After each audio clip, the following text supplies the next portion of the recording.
Okay. Okay, chat. Welcome on in to the Central Committee stream with your host, Mike from PA. We are live. I am doing very, very, very poorly because I had a bout of insomnia. You hate to see it. I usually don't. It's a rare sitch. I think I just had too many brain chemicals from the last week. You know what I mean? Too many brain chemicals, too amped up, too many high-level ideas, too much coffee, too hyped from the DEMS victory. Holy shit. What a week. Not only do we win a gigantic victory in Denver, and it goes exactly as I said it would. By the way, the Julie Gonzalez race continues to narrow.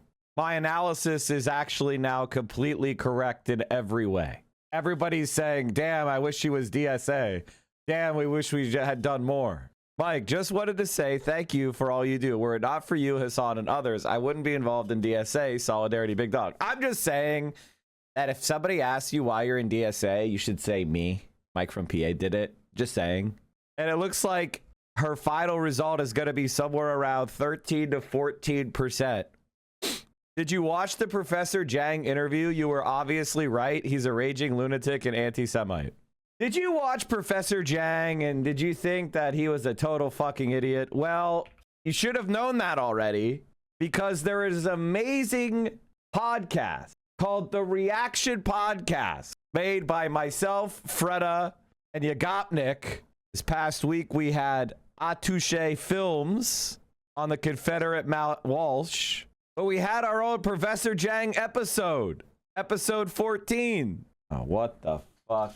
Did my earbuds not charge? What the hell's going on? And you'll see that everything I said about Professor Jang was 100,000% correct. Philosopher King, an intellectual titan. Our subject today made his mark by claiming to be able to analyze history perfectly through the application of game theory, and from that methodology, also predict the future. His most striking, most prescient prediction... Let me figure out my audio here, because it's fucking broken for some reason. You mean 1%? It's charged last night. What the fuck? What do you mean 1%? What the fuck? All right, hold on. We're going to the backup. We're gonna figure this one out, chat. We're going back to the cans. Earbuds are a capitalist conspiracy. I know. I fucking hate it. Have you ever watched Asimov's Foundation or read or watched the show? Jang wants to be Hari Seldon. Okay, you need your flowers today. You said Karis up 4 to 6 early, then up 10, settling at up 13. It checked over the past few days, and you've been exactly right. Save for Gonzalez, she's now losing by 6.5. Wow, I can't believe I was right. This is, guys, newsflash. Mike was right. Guys, you never heard this before. Mike was right. Time for Hasan to recount his ridicule. Of course. He was like, oh, you said she was going to be close. And I was like, she is! They called Gonzalez way too early. No. I mean, she's going to end up losing because she was too far behind. The reason why Julie had such a good race is because of Maylot in Denver driving up progressive turnout. The problem is she didn't have Maylot carrying her for the rest of the state, so she sucks. So she sucked, and therefore she lost. And that's literally what happened. If she'd been DSA, she would have gotten more help all over the state, and she would have won. That's literally what happened. But no one was out there in the rest of the state turning out the progressives because her campaign sucked because it wasn't DSA. All right, what was I saying? Oh, wanted to make sure my audio is on the right thing because these earbuds, bro. These fucking earbuds, man. I charged them over the night. I get an alert. Earbuds charged, but then they're not charged. She went on Hutch's stream instead of mine or Hasan's. That tells you everything you need to know. I absolutely hate these. These are the AirPods. I mean, Vio bought them for me, and they're like either the newest ones or the last year's ones. I don't know. They fucking suck. They're so finicky. It's like they've gotten worse. It's not her fault. It's that Apple makes crap products now. Okay. The left earbud is at 100%. It should be. I don't know why it's I don't know. Just charge the right earbud. Why does the right? Why are you giving me warning? Like, why is one of them charged and the other one isn't? Actually insane. Read my last chat. It's actual life advice. If your headphones don't charge right, put a piece of cotton ball inside and hold it shut with a hair tie. They're actually garbage because I make sure that there's no dust, there's nothing inside. Holy fuck, are they garbage? Okay, sorry. Where the fucking going? Pieces of shit, fucking garbage, fucking things. Okay. Holy shit. There were at least 56,000 Hickenlooper Wiser voters, which is ridiculous. It shows she lost a lot of crossover votes. Yes, exactly, because she didn't have DSA. She didn't have DSA support. Okay, we're alive. We're alive and alive. Mike, look at this. Thank you for boosting Heath Howard in New Hampshire. We have a lot of establishment Nepo babies in the race and need all the help we can get. I'm looking into Heath. I think Heath might be someone worth supporting because the establishment is so divided. I talked to Heath. Sorry, I called him Keith. I talked to Heath. DGG are crashing out over AOC endorsing El Sayed. She's a DSA member.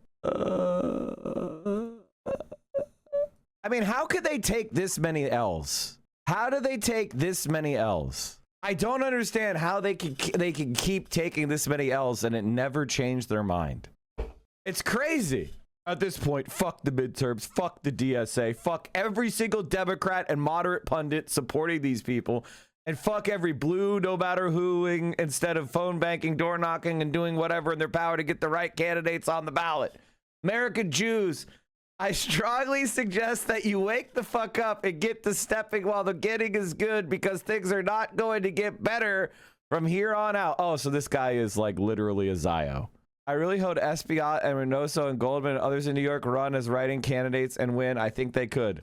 By the way, just so you know, there is nothing you could do that would help Republicans more than that. Because instead of DSA, like, you know, obviously they won't do that because Zohran Mamdani would basically end all their careers forever and always, and they'll never be able to show up anywhere without people going, boo, we fucking hate you. Reynoso is currently a actual politician in office, right? Like, he would be, he's not done with his career. He could totally like make up with DSA. He could bend the knee, right? Like, it's not over for him. Espiat and Goldman, they're out because they're old as fuck Zionists and everyone hates their guts. Like, they're never coming back. If they tried to run as a write-in, they would do even worse than Cuomo. And who's going to fund that? I mean, it's an embarrassment. But the thing is, whenever the left is able to campaign for Democrats because there's good people running, the Democrats win. Whenever you have the left doing infighting because the scum that are running are Democratic Zionists, centrist neolibs, they fucking lose. Gore, Clinton, Harris. I mean, how many times do you need to have, whenever you try to stir up these go after the left fights, it leads to Democrats losing. And if you were intelligent, and here's the thing that's funny about these guys, the more you fight with DSA, the more you're helping me win. Because I'm the dirty break, clean break guy. I'm the guy who's saying the centrist Dems are going to do this kind of shit. I'm the guy saying we need to run 100 primaries. I'm the guy saying there are 100 seats that are D plus 31. We should have a DSA member in every single one of them. The largest caucus in Congress should be the DSA caucus. If we go by D plus 20, it's like 160 or 150. Almost every Democrat should be a DSA member. We're going by D plus 10, it's 176 safe blue seats. So don't start what you can't win. Yeah, yeah, buddy, I don't think we're on the same team here. Clearly not. One of us supports Mr. Totenkopf and Miss October 8th rally. Yes, you should be supporting Graham Plattner over Susan Collins, Donald Trump's fleshlight. Like, give me a fucking break. And again, ladies and gentlemen, boys and girls, as I predicted, this is another example of Mike was right. I told you AOC will wait and endorse in the summer. And right as we're getting into the final stretch 1 month before the primary, AOC endorses Abdul El-Sayed and is going to be campaigning with him down the stretch with Bernie Sanders. It's fucking over. And AOC is going to make Abdul her November project. She's going to say, I'm popular. This is one of her arguments for president, by the way. She can't conclusively run for president if her politics can't win in swing states. She doesn't like Grant Plattner, personally, for all the reasons. He's kind of, you know, she doesn't like the fact that he was a bad boyfriend, okay? Like, you know, it is what it is. She'll let Bernie Sanders do the Grant Plattner shit in Maine. But she'll be holding Abdul in her hip pocket because if he wins the Senate seat, she says, what do you mean my politics can't win? Abdul El-Sayed won in Michigan. And there's no more argument that the left cannot win in swing states. And he is the golden boy of leftism. Rogue scholar, medical doctor, clean cut. Like he is, and he's going to be the guy who says, I'm a doctor. I study public policy and healthcare. Medicare for all is correct. He's the ultimate wonk leftist. Total Chad. Did I say rogue scholar? Rhodes scholar. The rogue scholar is Donald Trump's entire family. It is what it is. It's not critical support. That's just giving her a pass when she doesn't deserve one. Why the fuck would you? AOC is the type of person that moves off of encouragement, not criticism. She works with the carrot, not the stick. I've always felt that. I don't think that being weird towards her works. You called it in April. This is the ideal scenario. Other than Abdul winning, like even if Abdul was winning by 15, one of them might drop out. But with this scenario, this is the perfect scenario for Abdul to win, where they both stay in, and then AOC endorses him later on in the summer, and he gets like a half of the undecideds, and then the other half split between Mallory and Stevens evenly, and he wins by about 6 points. Honestly, I was wrong. I was wrong because I didn't see this is a Mike was kind of wrong situation. I was right about AOC endorsing Abdul, but I was wrong about how much he's going to win by. He's going to win by a goddamn landslide because they went after Hasan. And that made everybody hate Mallory McMorrow and Haley Stevens, and everybody figured out, oh, Abdul is the actual pro-Gaza, pro-Palestinian candidate. So now he's going to win by a goddamn landslide. But I did say AOC would endorse him in the summer. And he wins. And then the other half split between Mallory and then AOC endorses him later on in the summer. So let's spin this into me being right. Let's ignore the margin, okay? Let's ignore the margin prediction because I don't agree with it anymore. I think he's going to win by a goddamn landslide. Things have changed, okay? He's going to win by a landslide now.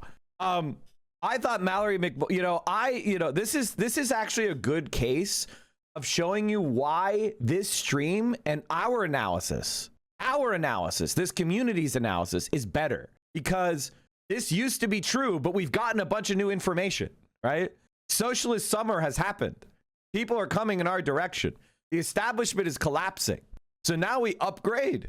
I actually think the Democrats are going to win Texas and Iowa and Ohio.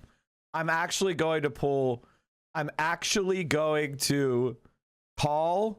I think they're going to win the sweep. I also think they're winning Maine and Georgia, and I'm calling the sweep. And the reason why I say that is Abdul's going to win, and ironically, that's going to improve the opinion of all Democrats, because AOC is going to be in the news endorsing Abdul, and people are going to be talking about how great Abdul is, and there's going to be so much more positive energy towards every Democrat, which means a lot of young people are going to show up, even for candidates that aren't that good. The only thing I'm concerned about is vote rigging. I actually do think the Trump administration is crooked, and they may try to steal elections. I also think Talrico is going to win. I think there has been enough of an influx of Californians. I think there's enough native Texans that are just fed up with people, fed up with people that are fed up with the corruption. And of course, and this is the thing about Talrico, he's got the weakest candidate against him in Texas history. So if he cannot win, then the Democrat cannot win. Ohio, I I think that Sherrod Brown is about as good as it would get out of the Ohio Democratic Party, which is incredibly bad. And Sherrod Brown is the best they could ever get as far as a candidate goes. And he's at least somewhat like pro-labor coded. And I just think both the Ohio parties are just weak and kind of feckless and terrible. Sherrod. I don't have any margin calls. You way overestimate the California thing. Yes, actually, it's the opposite. Night links. It's the opposite. The people the people that move to Texas are actually more conservative than Texans. There is ideological sorting. So the people that finally moved to Texas are actually more conservative than people from Texas. So I was making a little bit of a joke, but if you want to be a nerd, which we all are, it's not actually true. I also think Iowa, for some reason, people think Iowa is like, you know, way more conservative than it is. Iowa has always been a purple state. And it's only because of the last couple cycles where the kind of like Midwestern leftism was kind of discredited by the Biden people that it kind of fell off. I think it's actually a winnable area. Iowa is more similar to Wisconsin. It's like a slightly redder Wisconsin than it is like Kansas or something. Oh, do we have a shoot down happen? Iowa here. There are 200,000 more registered Republicans than Democrats. Yes, I know. My family has been in Texas forever and we hate Bible thumpers. Texas could flip. So I'm in general far left candidates who won. They're calling Bob far left. Bob Brooks is like, how do I explain? God, I hope he's good on Israel and he's not terrible on Israel. I know he's not really talking about it much as far as I know. I mean, he's kind of, I don't think, I need to ask people. I think in general, the left is kind of supporting Bob because of Bernie, but I don't think he's like DSA. So I don't know. I mean, obviously I want him to win, you know. The guy that currently represents that district is like, if you made Pete Buttigieg into a Republican, but more overtly homosexual. I wanted Paxton Cruz, and here, let me show you. In case you guys think I'm being like problematic, I'm not. I can't spell his name. There he is. Listen to this guy. Tell me I'm not right. Tell me I'm not right. We passed through both the House and Senate on a big part. Tough to deal with, or is it just part of the game? Yeah, you know, it's both. So obviously that contention between the two parties has been going on probably since, you know, the earlier days of our country. But at the same time, if we want to find actual solutions to the problems that people are facing, you have to work in a bipartisan fashion. And so on almost every single piece of legislation that I've introduced, I've actually sought out a Democrat on the other side to be a co-lead on my legislation. And am I right or am I right? Partisan basis, the first housing. Facebook is actually one of the worst video sites. How is it 2026? And I can't pause a video without it then muting the fucking sound and then starting to play another videos. Like, how is that possible? And then I can't just click communities that incentivize and support more housing being. And then it muted it again. Working together. But if you want to get things done, you need 60 votes over in the Senate, which requires a bipartisan effort. And then also, if you want to have those things stay in place for the long term, you need to have that bipartisanship, because if you don't do that, then when Congress changes majorities or an administration changes, they're just going to kick out the things that were done in a partisan fashion. So I think that's really important that we work together. It gets rid of a bunch of red tape. So imagine there. Ryan McKenzie dodges questions on lying about his age on Tinder by 8 years. What the fuck?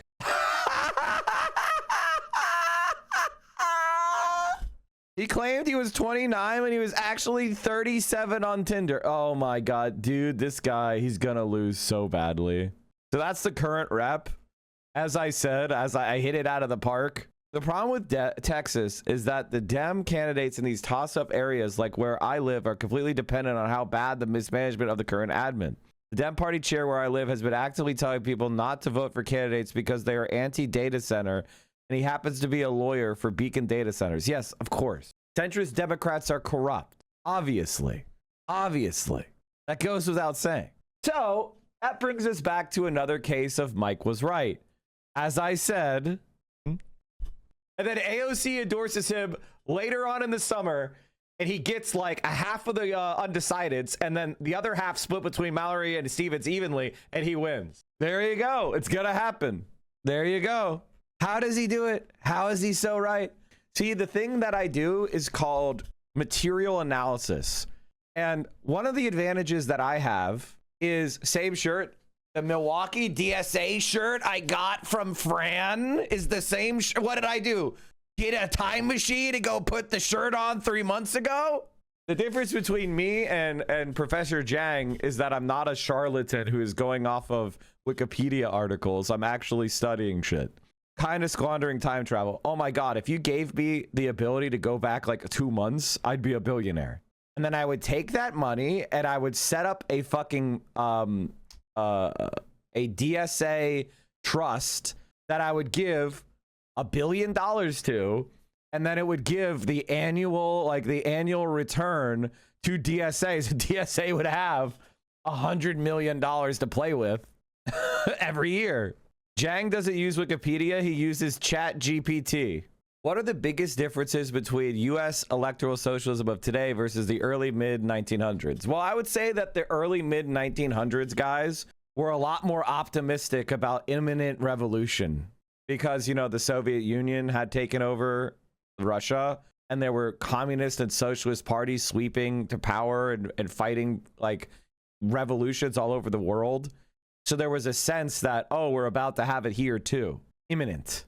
Whereas now we realize the Cold War was kind of lost by the Soviet Union, that, you know, these advanced industrial societies they're not about to have revolutions.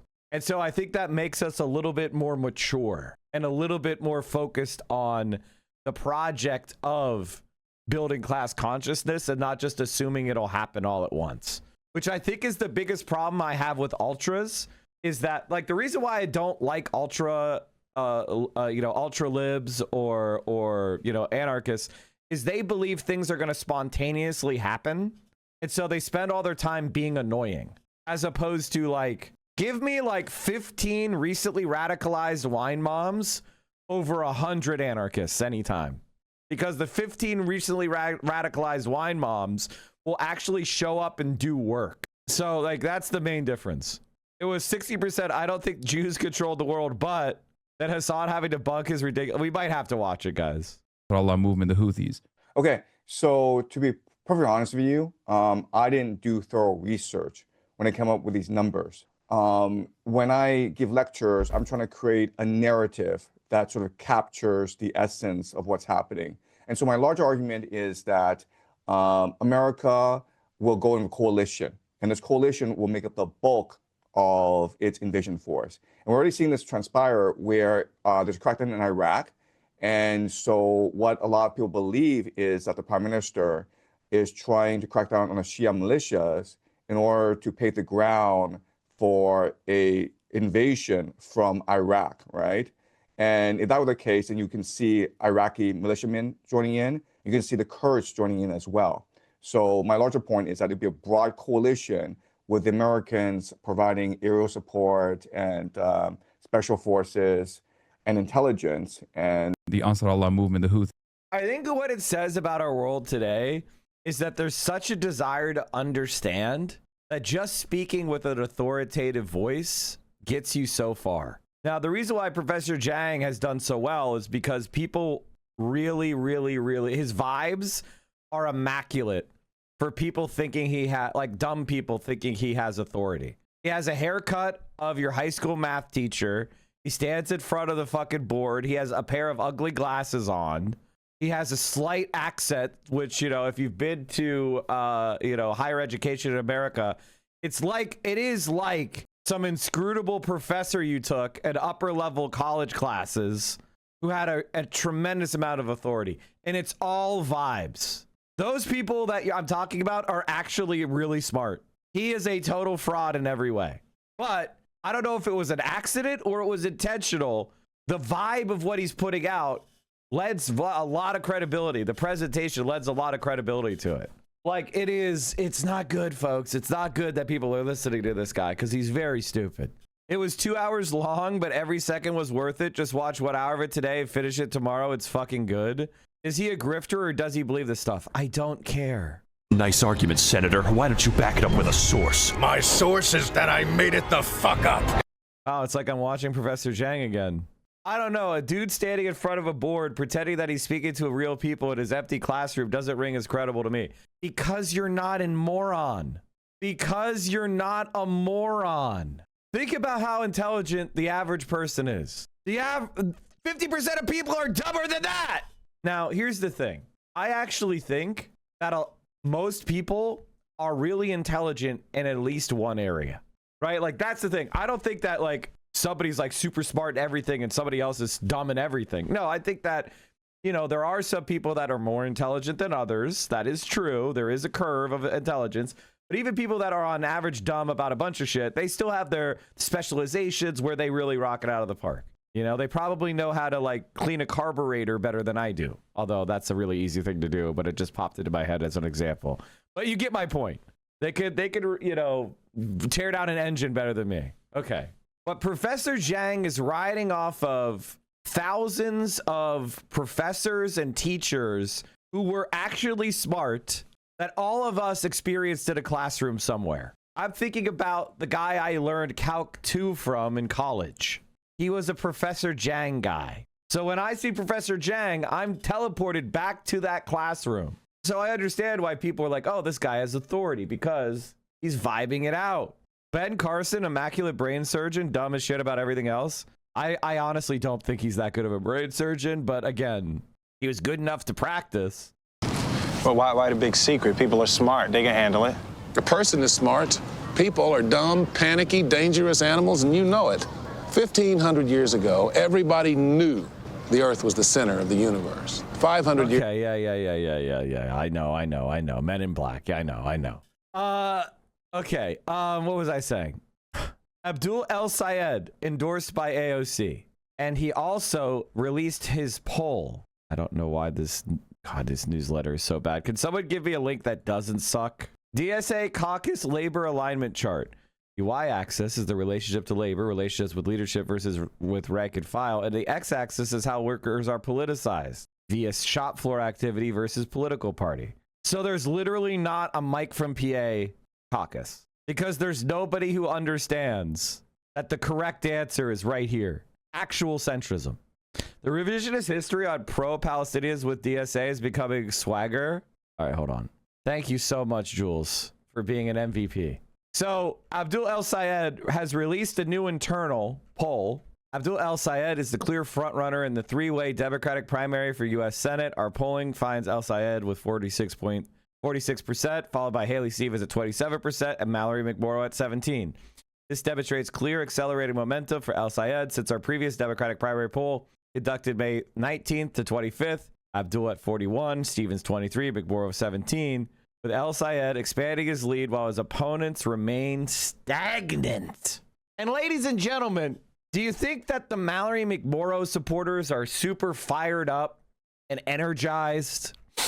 The answer is fucking no. Which brings us to, I can't stop winning, guys. I can't stop fucking winning. We are proud to endorse Abdul El Sayed to be Michigan's next senator. Hey, Jules, throw me a clip of me saying that she's going to endorse over the summer. Try to make it look good. As I said, AOC is going to endorse El Sayed over the summer. And that's what I said 3 months ago. There he is. Mike from PA. Mike was right. There you have it. And this is also what I was saying. You know, the other day where people were complaining about AOC and saying she's not getting involved enough. And I said, she doesn't like endorsing in House primaries, and she's letting the Bernie and Zoran do it. So she's endorsing in races that are either open seats in the House, or she's endorsing other elections for governor, for senator, for state legislator. And they're all like, and Bernie Sanders is not endorsing primaries. He didn't endorse Julie Gonzalez in Colorado when he should have. So there's a division of labor with Zoran and Bernie, and that's what I told you she's doing. And I said I disagreed. I think she should endorse against incumbent, but she's following this norm of, you know, she's trying not to piss off everybody in the House. She's trying to make it so they're scared of her instead of hating her. And she's letting Bernie go around and endorse in all those primaries. I think the one thing that I disagree with is I think she should have endorsed Claire. I think the big mistake she made was not endorsing Claire Valdez. I think that was a gigantic error. I think if she had done that, she could have been there at Claire's victory party. She could have soothed some of the like progressive infighting, and then she could have helped take credit for the Democratic Socialist wave in New York a little bit more. Unfortunately, by not doing that, she missed the boat, and it became about it's the Zoran show only. If she didn't want to endorse Brad Lander, she didn't want to endorse Daria Lisa, fine. I don't agree with that, but fine. She should have she should have at least endorsed Claire in the open seat. That was a huge fucking error. But again, not the end of the world, because here she is where we need her. Because remember, Elizabeth Warren endorsed Mallory McMorrow. So AOC is stepping in and saying, fuck Elizabeth Warren. I side with Bernie. Abdul was being accused of being a misogynist yesterday. AOC's stepping in and saying, I don't think they were trying to spin up a thing about how he's a misogynist because he was criticizing Stevens as being an empty suit. So AOC is stepping in and providing him shield of AOC from misogyny accusations. Go, somebody link it to me. Jules? I'm using Jules as like my whipping boy to give me all the links. Jules, can you edit that PDF to cover up anything that's like, you know, personal information, and then upload it as an image to like an image hosting site? That would be so huge for me. Because I want to go over the DEMS victory. That would be huge. I should have done it myself, but I'm being a little lazy. Thank you, Jules. But just do it quickly, unless you can't. Michigan Senate Democratic primary ad support. Look at how useless this money is. $34.4 million of AIPAC money, and it's going down the toilet. Why? Because nobody's watching that shit anymore. Nobody's watching that shit anymore. Also, you guys, don't just make everybody blue. Make Abdul the dark blue and them different colors. But it's okay. We can still figure it out.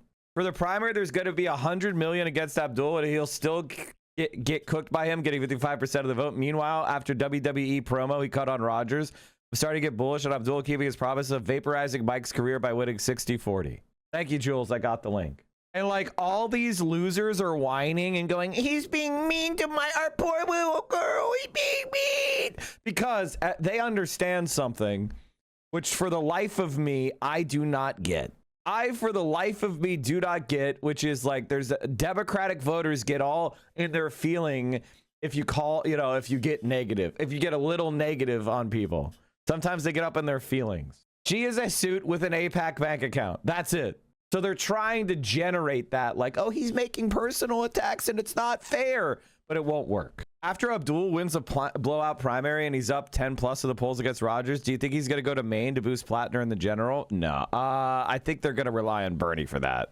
When you're running your own race, at a certain point, you can't be running around the country, right?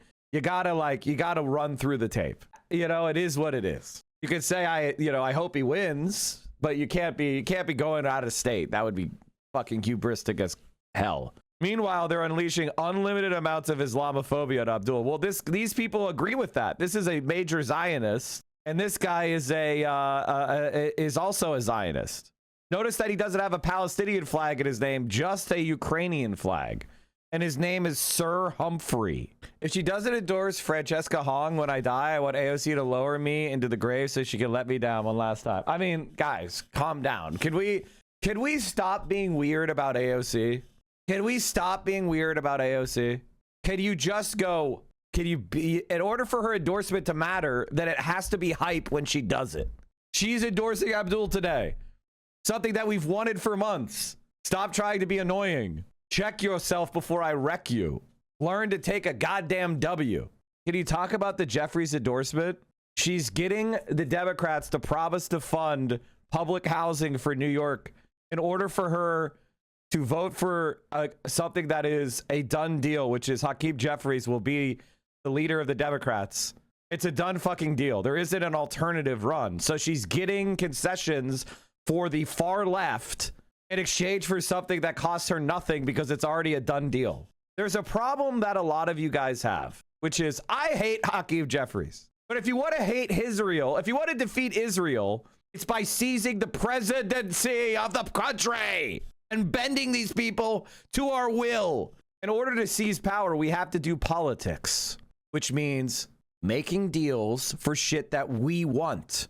It's not to stand around yelling. I want public housing funding for New York City so that Zohran Mamdani and the left looks effective. And therefore, regular people can see us changing their lives for the better, thereby making our politics more legitimate in the eyes of normies. You guys want everything to happen tomorrow. That's baby shit. Your brain isn't every other brain. I don't know. Like, I think some of this, and like, again, I try not to psychologize too much, but I think some of it is people with untreated personality disorders making that their politics. You need to have a theory of mind. You need to be able to understand that people are different than you. They're not just like objects inside your story where you're the hero. And you need to be able to have like a political, system that makes sense. AOC tells you exactly why she says, okay, I will support him if he gives me public housing funding. I know you've said in the past you would support Hakeem Jeffries for speaker, and you can tell me again if that remains the case. Senator Slotkin, who I would say is one of the Democrats that you may agree with on a lot, you may not agree with on everything, I suspect. She had this to say. She said, we need significant new leadership. If people can't recognize that the game has fundamentally changed and can't adapt, then they need to make room. She wants leadership that's more right wing. Slotkin is, and that's what you guys don't seem to understand. Slotkin is saying we need to have the Abundos take over the party, and we need to throw out AOC. We need to throw out Zohran. We need to throw out Summer Lee. We need to throw out Rashida Tlaib. We need to throw out Daria Lisa. We need to throw out Claire. We need to throw out Chris Robb. We need to throw out Ramirez. We need to throw out, like, that's what she's saying, okay? She's not saying, like, oh, I hate Chuck Schumer because he's too far to the right. She's saying we need someone even more to the right. She's not saying I'm anti-Hakeem Jeffries because he's too far to the left. She's saying I hate Hakeem Jeffries because he's too far to the left. We need Josh Gottheimer to be the leader of the Democratic Party. That's what they're trying to do. They're saying, okay, these people are discredited. How do we move it to the right? Are CIA centrists a good primary target? My general feeling is go for backbenchers first. Say what you will about Alyssa Slotkin. She has at least enough wherewithal for people to know who she is. Going after her is, I'm not saying we shouldn't. I'm just saying that it's not the best target. We should be going after people that have terrible politics, but also low name recognition and low charisma. And I would not give her low marks on those. I would say that Slotkin is medium charisma and medium to high national visibility. So I think she would be a harder target. You know what I'm saying? So, and she's in like a swing seat. So it's not the ideal. We've got a lot of other people we need to knock down. Now, I'm not saying we shouldn't knock her down. I'm just saying that our politics should be like what we did in Denver. Find the 30-year incumbent with no achievements and no name rec and who's lazy and is in a deep blue seat who votes for Israel. There's about 70 of those people. Let's go primary them because no one knows who the fuck they are and they're going to be hard to defend. Like, it was very smart to go after Goldman, right? It was smart to go after Goldman with Brad Lander because Goldman was weak. It was smart to go, even Daria Lisa's race, that was kind of a higher difficulty race. You had a fucking Hispanic caucus chair, member of Democratic leadership. We slit his fucking throat. Gamma Neef, thank you so much. So we should be going, I'm not saying don't go after the people that annoy us. Obviously, that would be a lot of fun. But I want to pick up W's. A seat is a seat is a seat. Daria Lisa turned that Denver congressional seat from a backbencher nobody cared about to an international sensation. Excuse me, my lot. See what I mean? Like, she turned that seat into an internationally relevant seat instead of a nobody that no one cares about. Denver is on the map. So Maylot is like incredibly strong. Now everybody cares, right? That's what we should be going for because it is the office. A senator is a senator is a senator. A congressperson is a congressperson is a congressperson.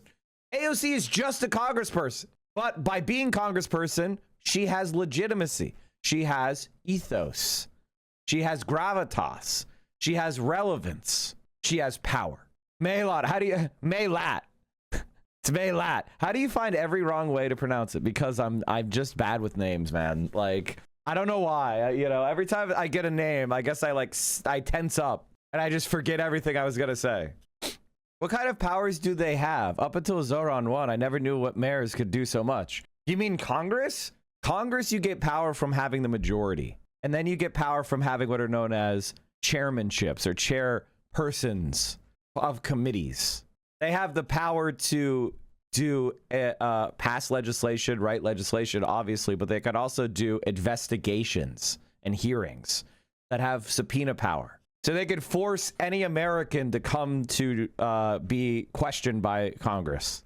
Do I think Mamdani should do 2 full terms or primary Gillibrand in 2030? I want him to primary Schumer, if I'm being honest with you.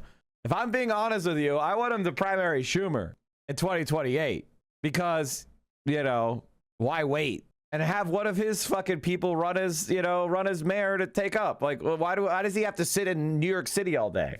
I want him in DC helping AOC pummel all the other politicians. He's got to achieve his agenda first. All he has left is fucking free buses. As long as the vibes are good, he seems like he accomplished his promises.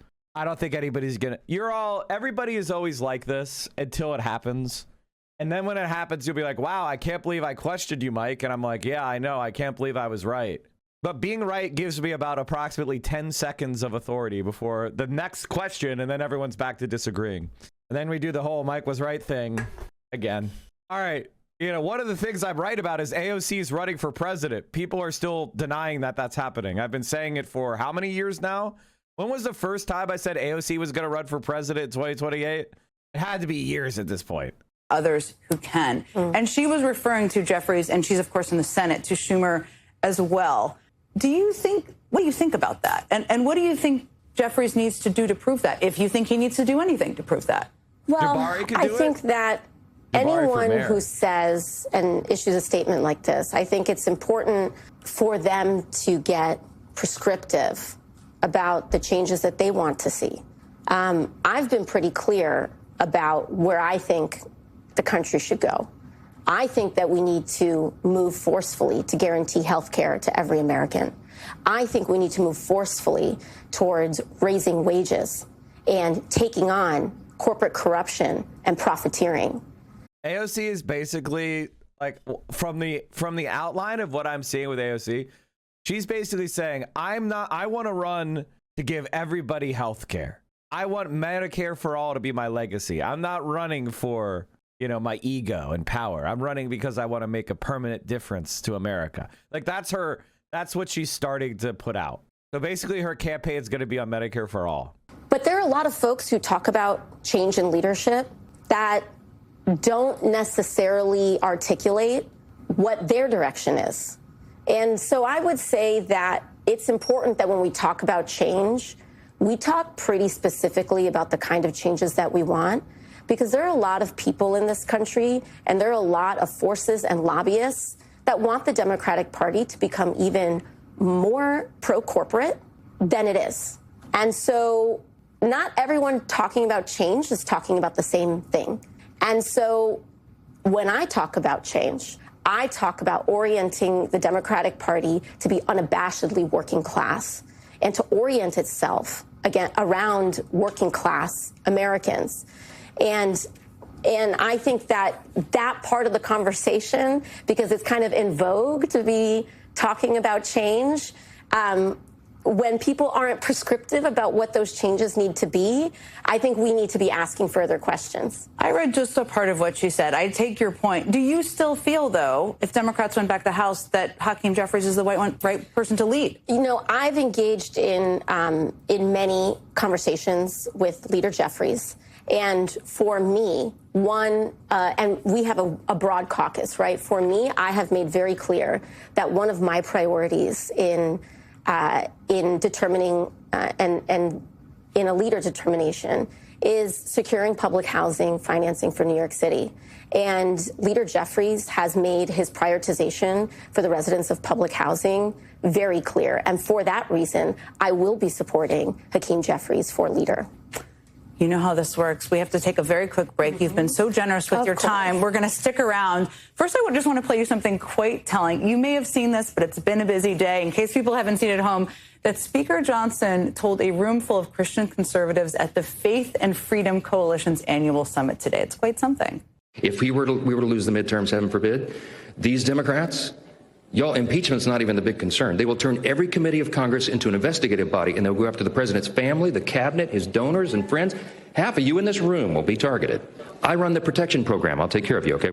I'm going to get your thoughts on that when we come back. We're back with Congresswoman Alexandria Ocasio-Cortez. Okay, before the break, I played a clip of Little Mike Johnson, as I like to call him, laying out how a Democratic majority in Congress would investigate the president, the cabinet, donors, and friends. It all sounds, I think, probably to a lot of people watching and a lot of people out there who were infuriated by the level of corruption, pretty good.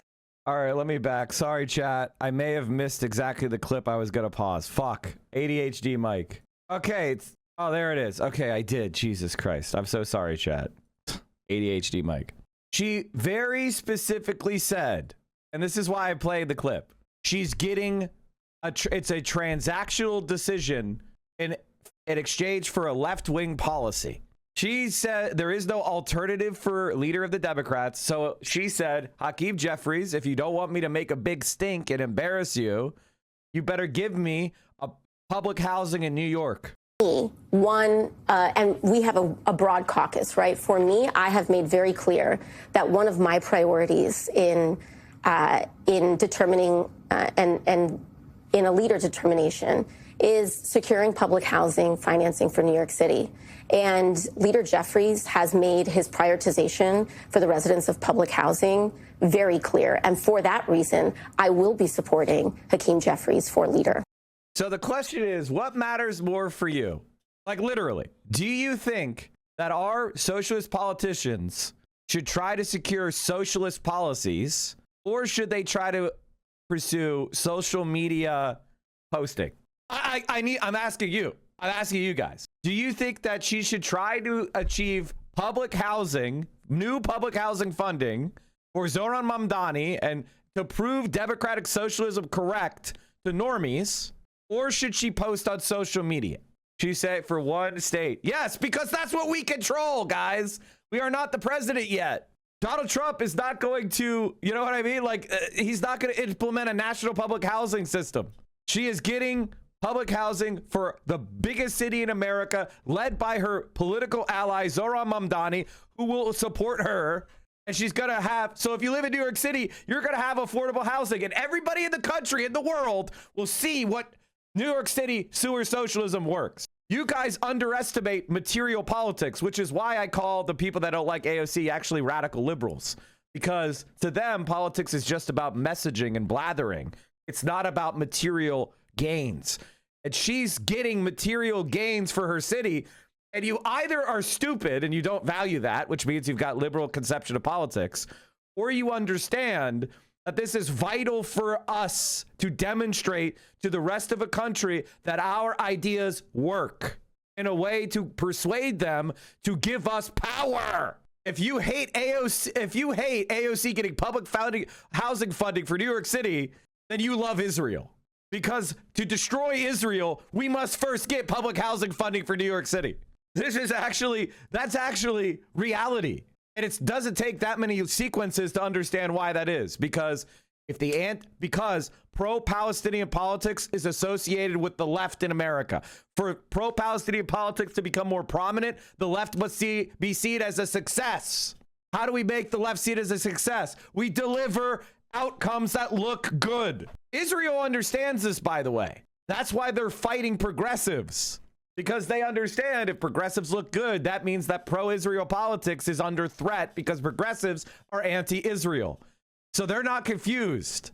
How come you are? Now, I hate Jeffries, but AOC is very, very pragmatic. And I think she may actually underestimate the importance of vibe, which is the vibes around. There's such a vibe around trying to show yourself further left than AOC that anything she does that is political is, you know, like, do you think that Ro Khanna is getting public housing for the Bay? Is Ro Khanna getting public housing for the Bay? The most priced housing market in the world is the Bay Area, is Silicon Valley. It is the most overpriced housing in the world. They build basically no new housing there. We're talking about like $4 million for a shack, but he's really good at posting. Isn't she legitimizing an enemy of our movement? Or is the effect of her endorsement negligible? No, I mean, the answer is there's no alternative. Basically, she's extracting concessions from an enemy that for the long term will help us by recognizing current conditions. Instead of doing a quixotic charge that gets defeated and she looks like a cuck loser, which is what so many people are addicted to. People are addicted to the charge of the light brigade. Man, doesn't that look pretty as we get machine gunned down? Oh, I've died so honorably. Oh, I'm such a good person. I'm dying so honorably. I've been defeated so honorably. That's why these people fantasize about being members of Hamas or whatever while they sit in their fat fucking asses in their room doing nothing. While they put, you know what I mean? They put red triangles in their name because they're living vicariously through a desperate resistance movement for people being genocided instead of doing anything to change the politics of their own fucking country. That is thereby making the genocide happen. And again, I don't have a problem with people supporting resistance. If you look at what I said on October 7th, I stand by it. Go see what everybody else was saying on October 7th. I have the best post. I have the best post. Go back and look and see what I said on October 7th. I have the best post. Holds up better than anyone. Given the concessions we're extracting from Jeffries, do you still think it would be we would have been the challenge to him? Here's my feeling. I feel like they could have won, but we didn't. We decided not to do it democratically, so I don't care. New York City DSA voted on it. They voted it down. And instead, we won a bunch of amazing races with a bunch of people, including my friend Claire Valdez, who came on this stream. Are we going to cry and bellyache, or are we going to take the W? Like, that's the thing. I need people to stop being stupid. I think people need to be happy about the things that are winning. We are winning. And AOC, I've always had my criticisms of her, but here she is. AOC has spent her career taking on the powerful on behalf of everyday people, and she has shown us all what courageous, smart, values-driven leadership looks like. I'm deeply honored to earn her endorsement.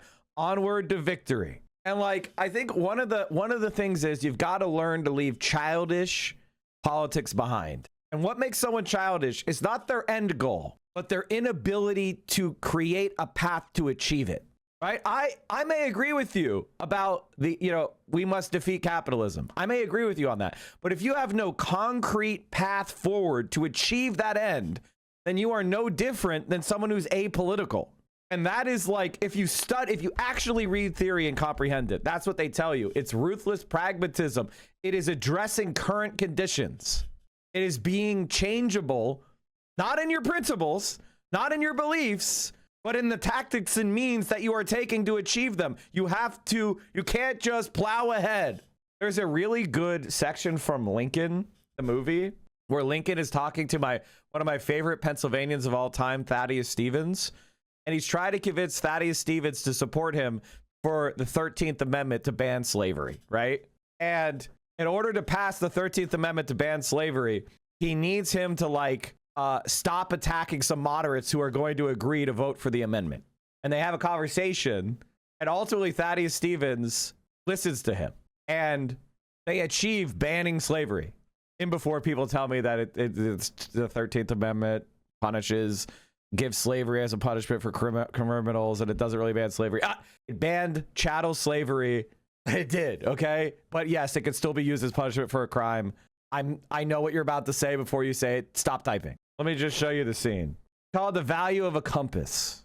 Since we have the floor next in the debate, I thought I'd suggest you might temper your contribution so as not to frighten our conservative friends. Ashley insists you're ensuring approval by dispensing patronage to otherwise undeserving Democrats. Well, I can't ensure a single damn thing if you scare the whole House silly with talk of land appropriations, and revolutionary tribunals. When the war ends, I intend to push for full equality, the Negro vote, and much more.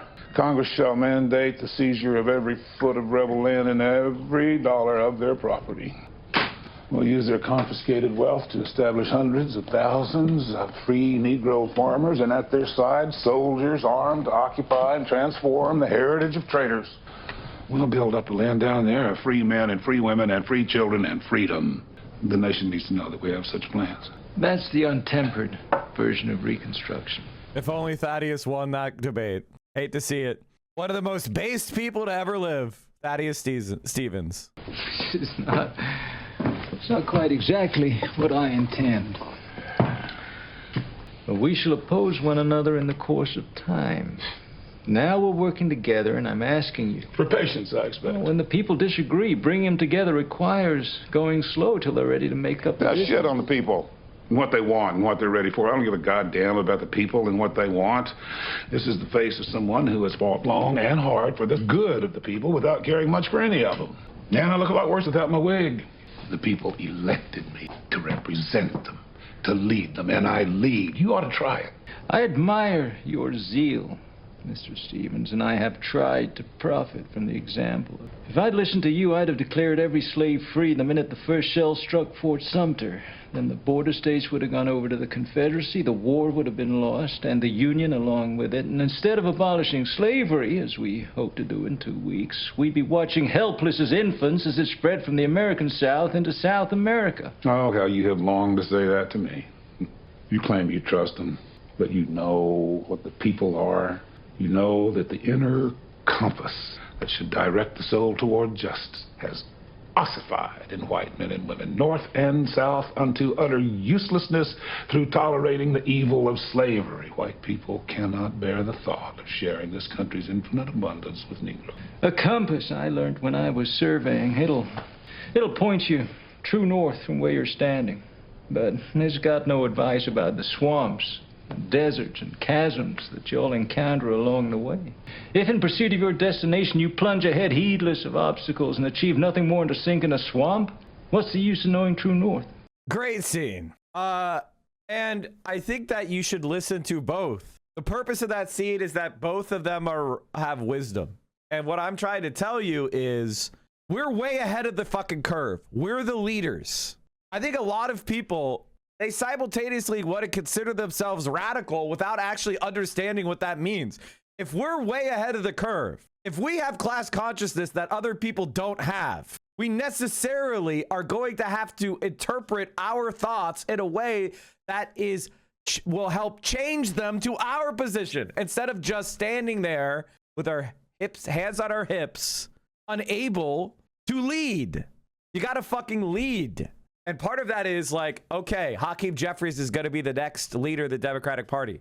I can either stand across crying and stamping my feet and saying how much I hate him, which will feel really good, or I could do what AOC did and say, how about you fund a bunch of public housing construction in New York City so that Zohran Mamdani and sewer socialism looks like it works to the rest of the American people, so that all of us... So more and more people in New York go, I love socialism. I live in this new housing construction that is publicly owned. And Zohran Mamdani and AOC did that. And the rest of the country looks on with jealousy and goes, maybe socialism is good. It's not that complicated of a fucking thought. And then Jeffries and the establishment will be attacking us when we're more popular, and then we will break them from a true position of strength. I think a lot of people just want representation of posters. They want somebody who will go up there and just be a fucking asshole, and that's it. And I can tell you, that's coming. By the time we're done, the reflecting pool won't be ugly anymore. Unironically, fixing the reflecting pool would be something we would want to do. Just like fixing your sidewalks is something that a socialist should do. If I was Nithya, I would do a city beautification program. I would have the streets and sidewalks washed.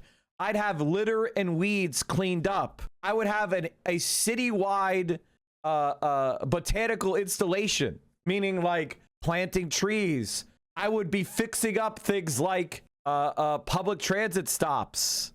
Like that would be part of it. I would want people to physically feel the city getting better. Sounds like I'm trying to create jobs. Yes, of course. My grandma says this is the #1 thing why she misses the USSR. The fact that they like actually clean their shit up. So a huge, absolute, gigantic W for AOC. Sure, nominate El Sayed. Watch him get buried in November by a guy who just moved from Florida to run for Senate. Watch the majority disappear with him. And maybe, just maybe, we finally stop letting these clouds tell us they could win outside cobalt blue districts. That's the cope. And a lot of see, this guy is an ideological neoliberal. There's very few people like that. Okay? Very, very few people are like this. But this argument has plausibility. A lot of people, they feel like their country is in desperate condition and they love their country and they want it to get better, and they figured out something very important. We've got to defeat the Republicans. They're right about that. Regular normies, they're right. The Republican Party is the source of a lot of the damage that's being done to regular people. They're right about that. The one thing they don't know is that there's only one choice if you actually want to fight the right, which is the left. Seems obvious, right? Seems obvious. But a lot of people have been convinced that they need to be the adult. This is the thing about the average Democrat, is a lot of them are disciplined people. A lot of them are good-hearted people. And a lot of them eat their vegetables.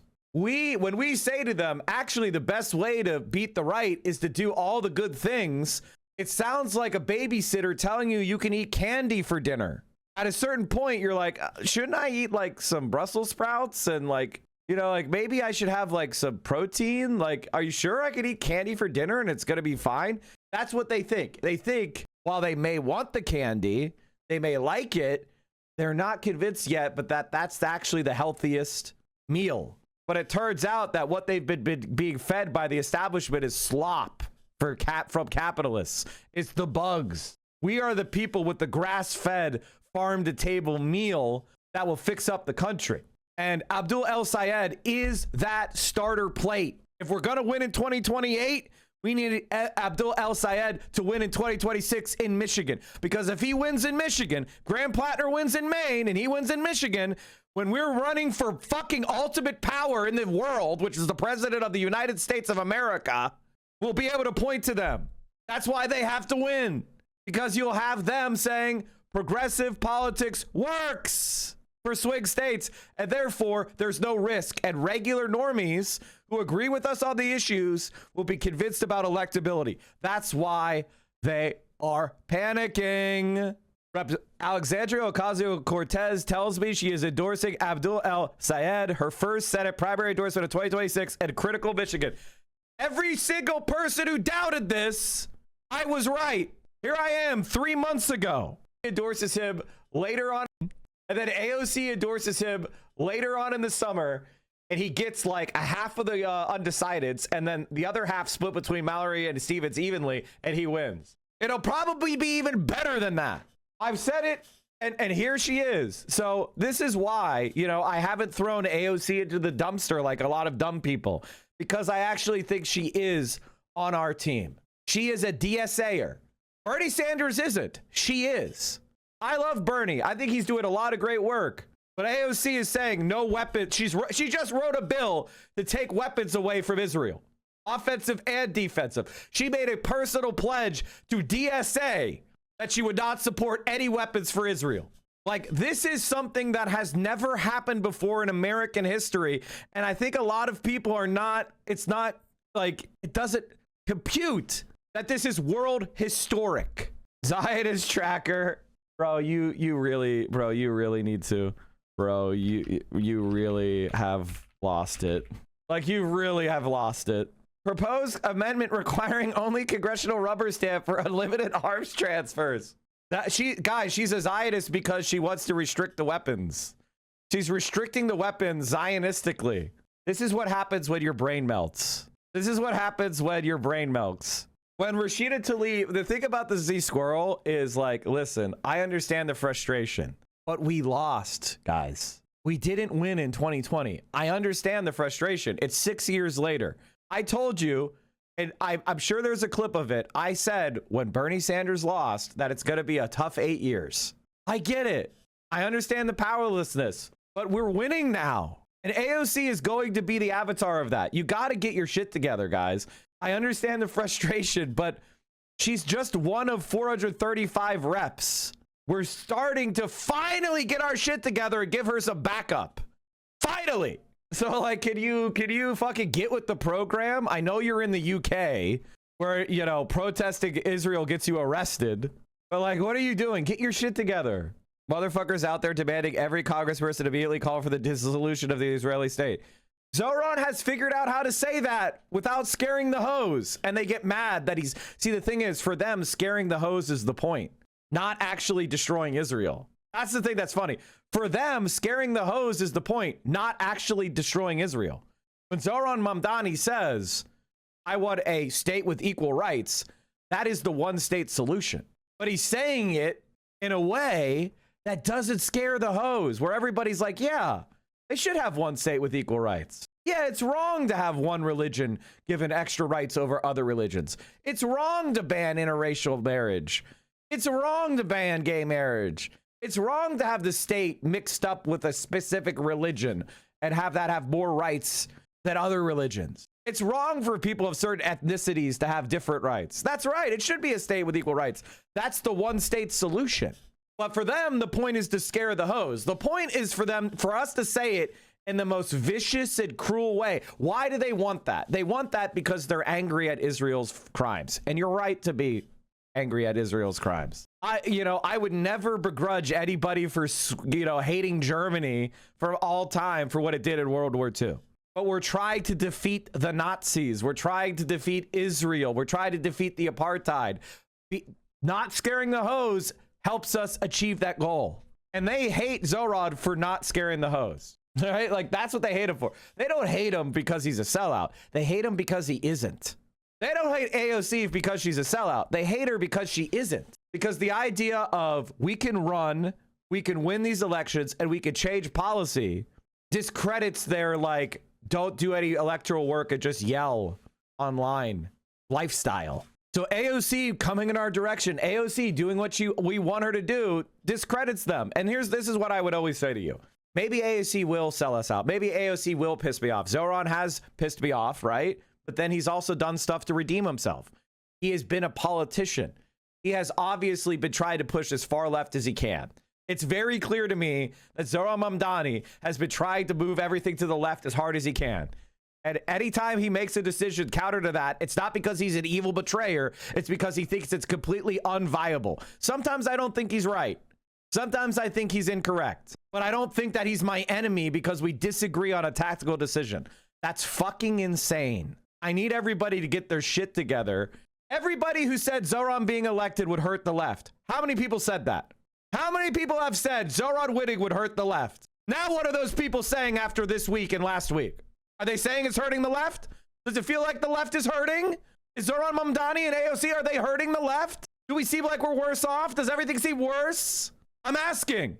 He kind of pub faked that increasing cops that got the head count flat as promised. Yes, he kept his promise. I've heard people saying they're joining DSA. I've seen a bunch of communists saying they're joining DSA. Not because they want to change their politics, but because they see that regular people are responding, which is the entire point. I'm not trying to convince committed communists. I'm trying to convince normies to become socialists.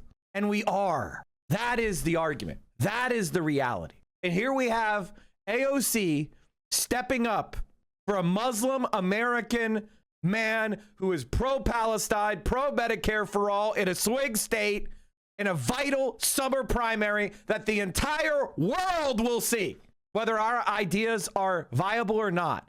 This is the most important race in the country. And she's standing against the establishment. She's standing against DC, and she's fighting. They want to gatekeep because to them, being a socialist is their entire personality. I mean, listen, who am I to complain? That's me too. I just want more people to like the band. You know, like, I want more people to be part of this group. I don't want to gatekeep. I'm throwing the doors wide the fuck open because I have confidence in our ability to organize. They care more about their ego standing and self-interest than actually helping Palestine. It's fucking disgusting. I mean, I honest to God, it disgusts the fuck out of me, man. Like, Abdul El-Sayed is the largest anti-Zionist politician in America, running for the most important. Same thing with Plattner. But unfortunately, Plattner is damaged goods, so AOC is not interested in putting her wagon behind him. Bernie's got that one. Let Bernie handle Graham, okay? She's handling Abdul. There's nothing wrong with being discriminating about who you want to hang out with. It is what it is. Bernie's got it in Maine, okay? In America. And the idea of a Jewish state. Here is Israel's ambassador to the United Nations. Recently, Mamdani used blatant anti-Semitic language against AIPAC, calling them monsters moving dark money. He then expressed sorrow over the elimination of a Hamas terrorist and now says he does not support Israel as a Jewish state. When you connect all the dots, it becomes very easy to understand who the New York City mayor does support. In America. And the idea of a Jewish state, Israel is a Jewish state, that's in the charter. That's the way it is now. Do you support that? I've said time and again that I support the state of Israel as a state with equal rights. I believe that any state that preferences... But as a Jewish state is the question. I think any state that privileges one religion over the other is one that I can't tell you I support, whether it be Israel or Saudi Arabia or anywhere else. And a lot of that comes back to a fundamental belief that we should all be considered equal no matter what our faith is in America. And the idea of this is normie. This is checkmate for Zionism. That's checkmate for Zionism. There's no way to argue against that. And I think people kind of hate the fact that we have an argument this strong that regular people will not along with, because they want to express themselves as the most moral. That's narcissism. That's grandiose narcissism. I know you people. You're not that moral. I saw you reading Lolita, okay? Like, you're not. I saw you posting yourself reading Lolita. You're not that moral, okay? Stop trying to grandstand like you're more moral than Zohran Mamdani. New York City approves $1,000 college savings accounts for all public school kindergartners. New York City's budget revealed Tuesday includes funding to open $1,000 college savings accounts for every public school kindergarten, making it the largest program of its kind in the United States. The $53 million investment, a tenfold expansion of an existing program called NYC Kids Rise, aims to help families build wealth, expand access to higher education, and increase future wages for current students. The city's current contribution to each account is $100. This will be the nation's largest universal college savings program in the country, and the impact of college savings accounts lasts long after students receive their diploma. The growth of New York City Kids Rise was a primary focus for Menin, who helped launch the college accounts more than a decade ago, while she served as the city's Commissioner of Consumer Affairs. Students could use the savings to enroll in a four-year college, community college, or vocational school. Now, Menin is a delusional right-winger who thinks she's like gonna challenge Zohran Mamdani, and it's very funny. But this is a good program. I sent you the redacted PDF. Thank you, Sniffin. You're the best. So let's see how much libs are malding over AOC's endorsement. I want only why are the right-wingers the only one who posts this shit? Alexandria Ocasio-Cortez, the 28-year-old Democrat who came out of nowhere to upset 10-term incumbent Joseph Crowley in New York City's boroughs of Queens and Bronx, is headed to Michigan to stump for a young progressive Democrat. On July 28th and 29th, she is expected to stop in Grand Rapids, Flint, Detroit, and elsewhere to lend her national spotlight to Abdul El Sayed, a 33-year-old progressive candidate for governor. Matt Uris for CBSDetroit.com. Well, there you have it. And El Sayed has been an incredibly effective communicator. In terms of the DSA, they've added another member of Congress. If you include Brad Lander, as who refers to himself as a Democratic Socialist, not necessarily a member of DSA, I think we're up to 8 now. Brad Lander is an October 7th leaver. Brad Lander is an October 7th leaver. In the House and counting. There are more candidates out there. Michael Bennett loses his race, which is also indicative of this era. I don't know that the guy who won is going to be, measurably better in Colorado in terms of their governorship. But the point being that there is real anger at Democrats who have been seen as too comfortable in their incumbency and not doing enough to both fight Trump, but also to address the underlying reasons why a Trump in this Republican Party is possible today.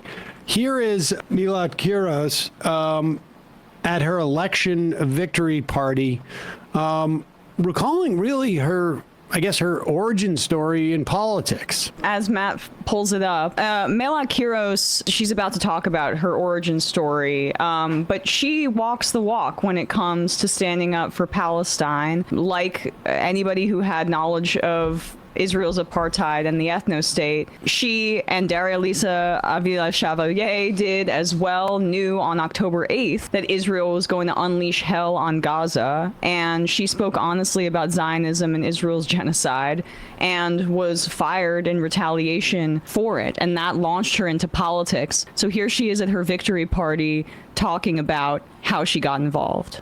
I want to tell you something about why this campaign matters, because it matters for what comes next. When I wrote a letter defending students' rights to protest the genocide in Gaza, my law firm told me, take it down or you're fired. I didn't flinch. I didn't flinch because I stood by every word, and I always will. But I know that will not be the only moment where those in power will tell me to change my tune, to not rock the boat. That seems to happen a lot in Congress. But here in Denver, we stand by our values and we stand with our community.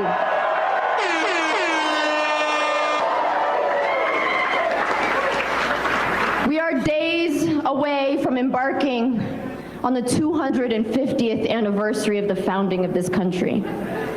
I've been thinking a lot about what that means.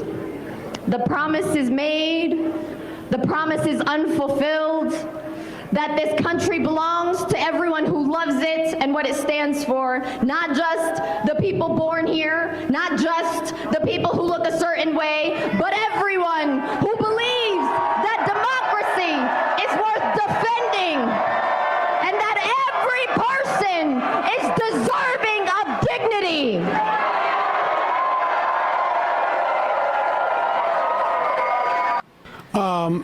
Obviously, you know, there's a lot that comes with getting candidates and congresspeople who are oriented in this way in terms of their politics.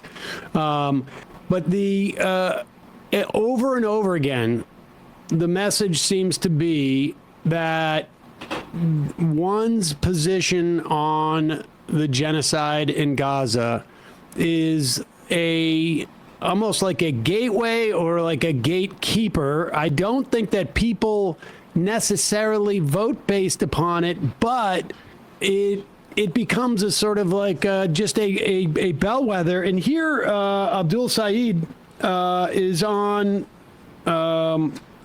Abdul El Saeed is on The Takeout with Major Garrett. I'm not sure what that is. It's a CBS Digital. CBS Digital. That's where they let him on, so they can.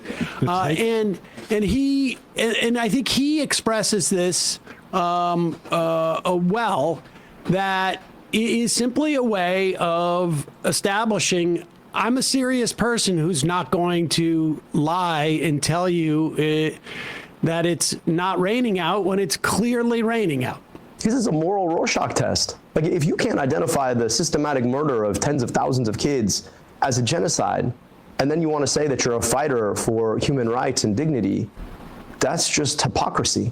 So I just think that if you can't call the most heinous violation of human rights what it is, it's hard for me to believe that you're going to go and fight the Trump administration or fight the pharma CEOs or fight the health insurance CEOs who are making my life unlivable. This is a moral Rorschach test. There you go. And just on Colorado for a second, that's a great answer by Abdul Sayed. That race is in August. We had Milad on multiple times just because I was such a believer in the strength of her candidacy. I think she's really talented. I haven't had such conviction about a candidate in quite a while. Like AOC Jamal Bowman comes to mind, but or Zoran Mamdani. But she's called for offensive and defensive weapons, that embargo to Israel. In her Medium post and in her subsequent comments, she's talked about the October 7th attacks as the inevitable consequence of apartheid, which is important to have that perspective. Diana DeGette was kind of relying on her seniority, and she's been fairly absentee, but she's not even like the worst Democrat. I didn't realize that she'd voted against the Iraq War, which many Democrats did not at the time.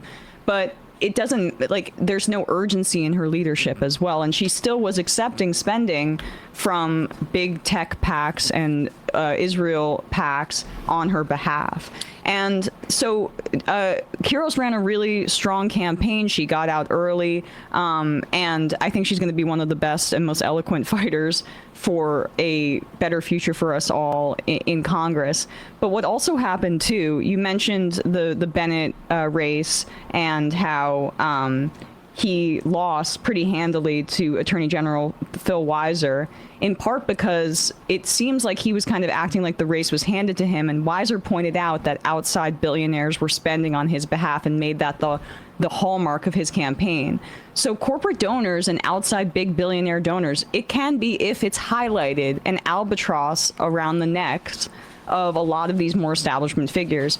And one more point on this, because Hickenlooper got a scare from Julie Gonzalez, who really didn't have many national endorsements, didn't have a lot of cash on hand, got a slow start, but she still gave him a real scare. And within like 6 or 7 points, I think it is. And just like, I think also people in Colorado are disgusted by Polis and how he pardoned Tina Peters and capitulated to the Trump administration. But on that race, I was listening to Steve Kornacki last night as the results came in. And I like Steve Kornacki for what he does. He's really, really smart. But he kept saying the same thing. Steve Kornacki despises the left. I mean, maybe it's because she appears on MSNBC from time to time, but like the guy is contemptuous of the left, and he pretty regularly pushes the idea that being left wing is unelectable. Like he's obviously hostile. He's obviously hostile to us in every way. Like, so I'm not impressed. His analysis isn't even very good, right? He just stands in front of again. He's the Dr. Jang or Professor Jang of MSNBC. Stands in front of a fucking board, and there's some good graphics that pop up, but as far as analysis, he sucks. Thing over and over again, that a DSA style candidate, this just goes to show that a DSA style candidate there's no appetite for that statewide, and this was a test for that. I mean, honestly, this is the inverse of what you should be interpreting this as. Julie Gonzalez ended up leaving DSA right before she decided to enter into this race. She didn't have the name recognition to compete with Hickenlooper, but there was an energy wanting something different. Why isn't the lesson for some of these pundits that DSA organizing is actually an advantage? That if she had DSA and that group behind her, that perhaps that would have been given her the opportunity to overcome some of her lack of name recognition, and that, yeah, maybe DSA, they're filling a vacuum, right? But center-left pundits are acting like DSA just stumbled into it. And there's truth that there's a vacuum, but they're discounting DSA canvassing. A DSA-style candidate is not the same as a DSA candidate. A DSA candidate comes with... You can't be DSA-style without being a DSA candidate. Either you have a multi-tendency socialist organization of the multiracial working class, or you don't. If you're just somebody who has some progressive policies, then you're a progressive candidate. If you're not, if you have DSA candidate, if you're a DSA candidate and you're building your campaign through DSA and you're building institutions that are going to persist and experience that are going to persist for after your campaign is over, then you're a DSA style candidate, which we could just shorten to DSA candidate. Now, I support a lot of progressive candidates because a lot of the times, maybe they don't have a strong DSA in their area, or maybe they're not part of the DSA, so they didn't get the endorsement. But if they have a lot of good progressive policies like Abdul El-Sayed, then I'll support him. Even though he's not a DSA candidate, he is a progressive candidate that's pushing a lot of the same policies that we have, and he's aligned with our national figures. So maybe we can bring him in, but he is not a DSA candidate. I think that's unfortunate. I hope he decides to align himself more with DSA in the future. With infrastructure, comes with canvassing, comes with organizing, comes with also a tag that gets people on the national level, like you know, our show or Hasan or others, to pay attention to you because you know that they have that organizing infrastructure already in place, as opposed to just like dropping somebody who's to the left of another candidate in the race and being like, all right, let's see. Well, it's also the organizing structure is also how we become more aware of them. Yes. Frankly, I mean, that's it. But this is a very important point that I think is often elided is that it's not a brand. The relevance of this is not a brand. It is an indication of the organizing structure. This is always the difference when we talk about this, where the way the establishment Democrats are doing this is they'll dump a ton of money in, and they will do media, and that can be effective depending on how big of a territory it is.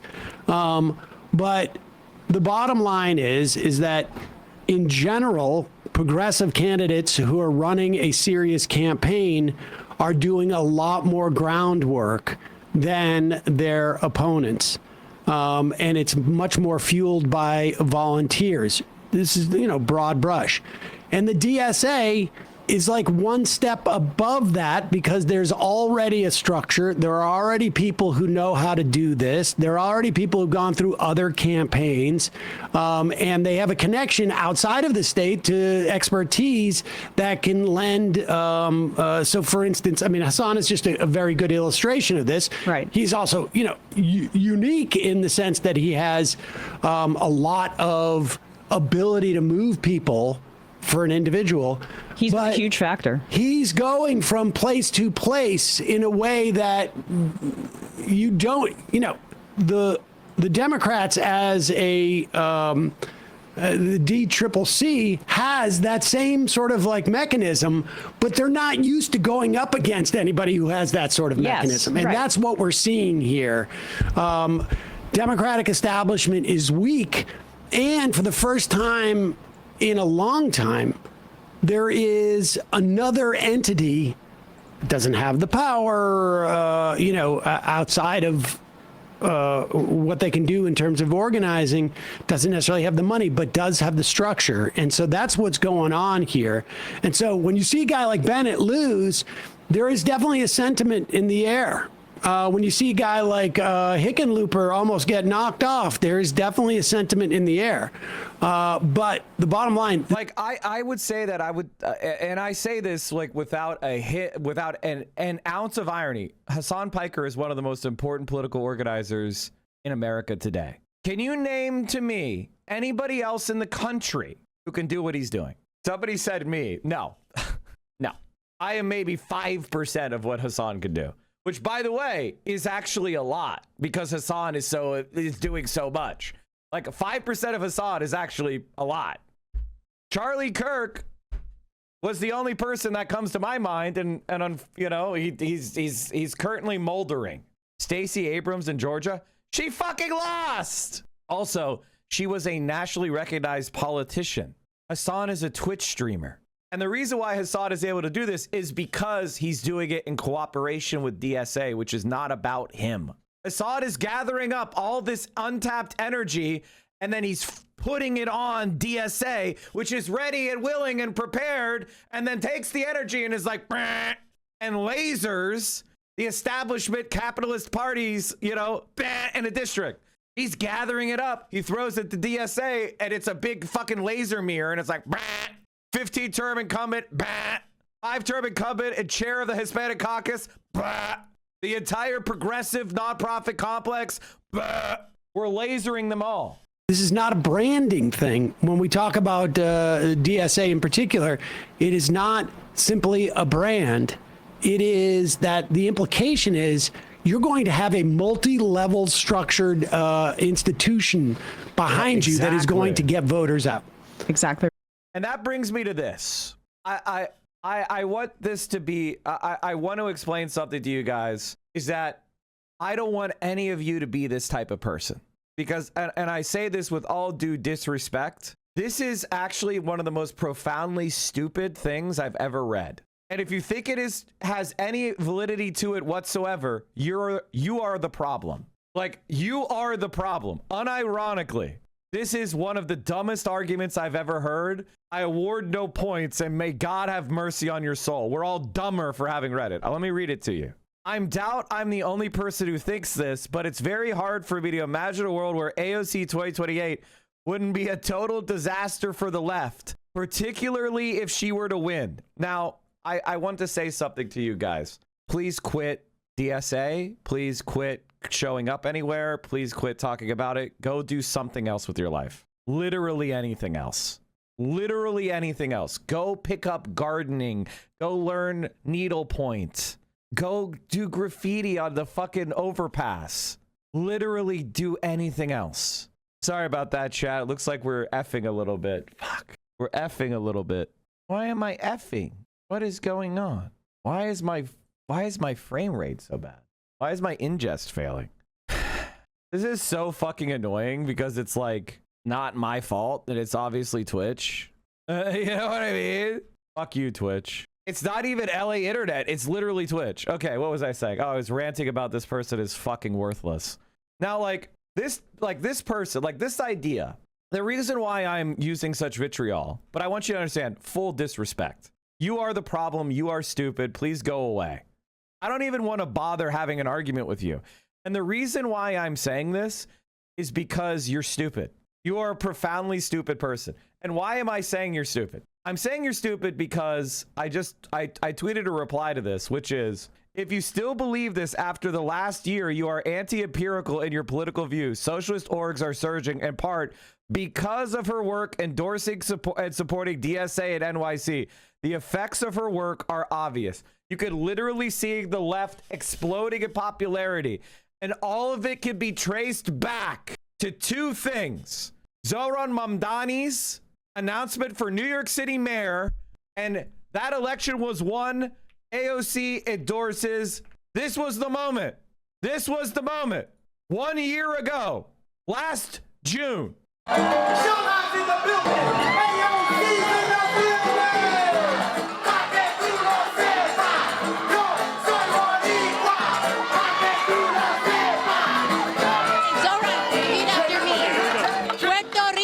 Puerto Rico no se vende. No se vende. Puerto Rico no se vende. Puerto Rico no se vende.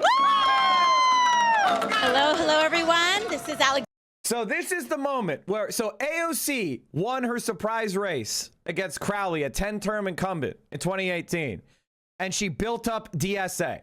And she's been building up DSA since that point in New York City. The most successful DSA in the country is the one where AOC is based. And she continually interacts with DSA. Even when we're being annoying as fuck. Even when a lot of DSAers are trashing the shit out of her, she has continued to engage with the organization and build it up. And Zohran Mamdani is from her direct lineage. All right? That is a fact. Look at politics today. Where is socialism doing the best? New York City. Her direct lineage. Through organizations that she builds up. That's the reality. Now, could she do more? Do I have some disagreements? Do I think she could do better? Do some of her instincts suck? Yeah, of course, I think that. But at the end of the day, she is 100% the cause of this surge. DSA exists because of her. DSA as an organization, the DSA we have today is a direct result of her. If you don't know that, then you don't understand politics. Now, I have my disagreements with her. There's things I wish she would be better on. I disagreed with her on supporting Biden. You know, I disagreed with her speech supporting Kamala Harris because I thought that it would hurt her in the long run, which the truth is it has. I disagree with her from time to time. I wish she had endorsed more people, running for office. But AOC, if she coordinates with DSA, if AOC coordinates with DSA, our organization it'll grow by 10 times. And if you cannot see that opportunity, if you don't understand that one of the biggest problems with Bernie Sanders is he didn't go through an organization like DSA. He tried to start his own dumb shit. Our Revolution, all this other small ball crap. He never really agreed to organize through a democratic organization like DSA. If AOC, that is the biggest fumble would be for us not to have her. And if you don't understand it, then you are stupid. You're actually stupid. And I don't trust your judgment because your opinion, I'm sure this opinion made sense last year, right? But after the experience of these past 2 weeks, if you're still saying this shit, then nothing can ever change your mind.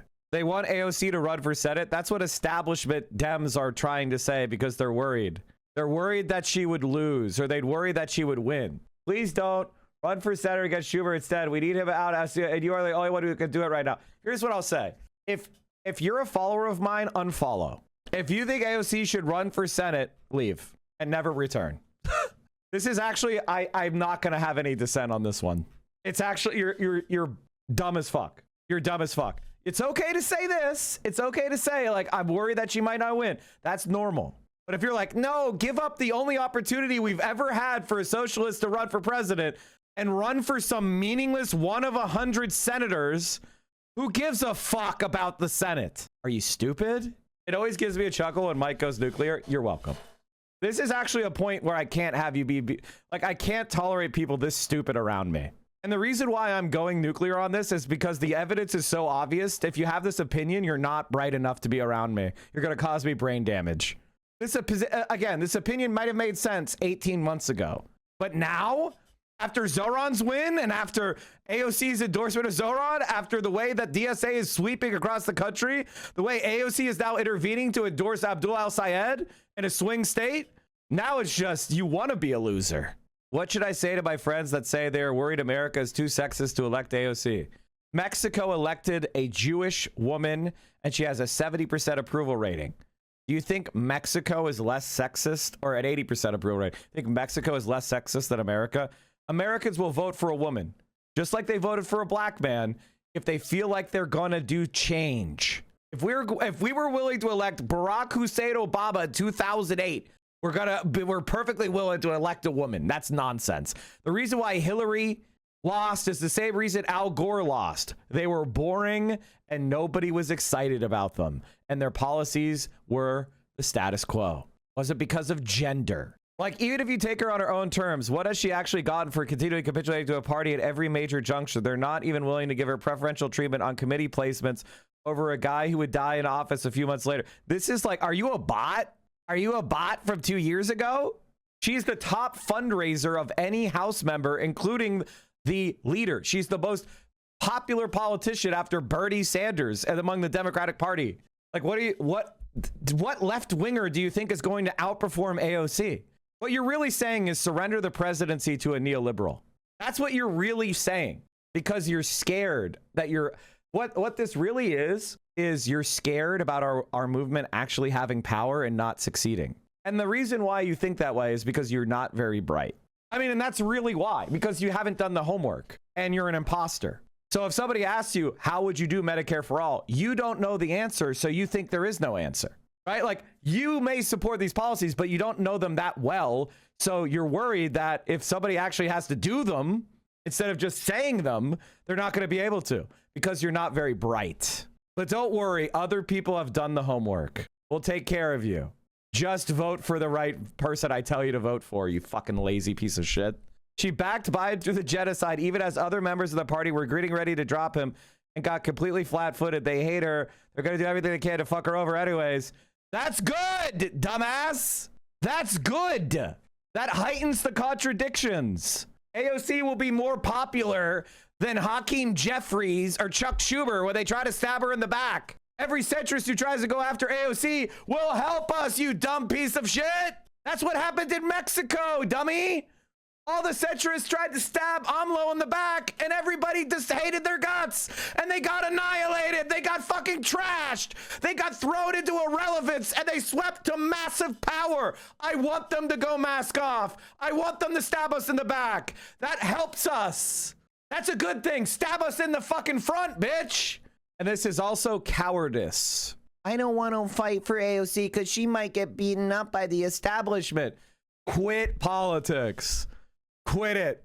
Go away. Because ultimately, nothing can change your mind. We just defeated a 30-term incumbent in Denver with a 29-year-old. And we won by like fucking 15 points. What are you talking about? Who's going to primary Schumer? I don't give a fuck. Anybody could win. There's like 10 different DSA candidates that could run from New York. Why the fuck would we waste AOC on a dumb Senate seat? It's dumb as fuck. We don't have another socialist who could run for president than AOC. We would have to build them up from scratch, and they would have $1 billion spent slandering them. AOC has a robust national profile is tested. She is tempered. She has a fundraising machine. She has popularity throughout. Even people that are not part of our coalition like her. That is beyond what money can buy. If you don't understand that, you are very, very shallow in your understanding of politics. And it's very frustrating to me because your side doesn't have a lot of thought behind it. And yet I see it a lot. And I don't know how to get through to people because it's very, very obvious. Is there someone who could challenge Schumer? Hey, literally anyone. We have like 5 new great national DSA figures who could beat Chuck Schumer. Claire could run, you know, have Claire Valdez run, have Zoran run, whoever the fuck. And then that's the commie corridor. We plug someone else into Claire's seat. Who gives a shit? It doesn't need to be AOC. That's such a disappointing plan. I unironically keep hearing Roe Massey 2028.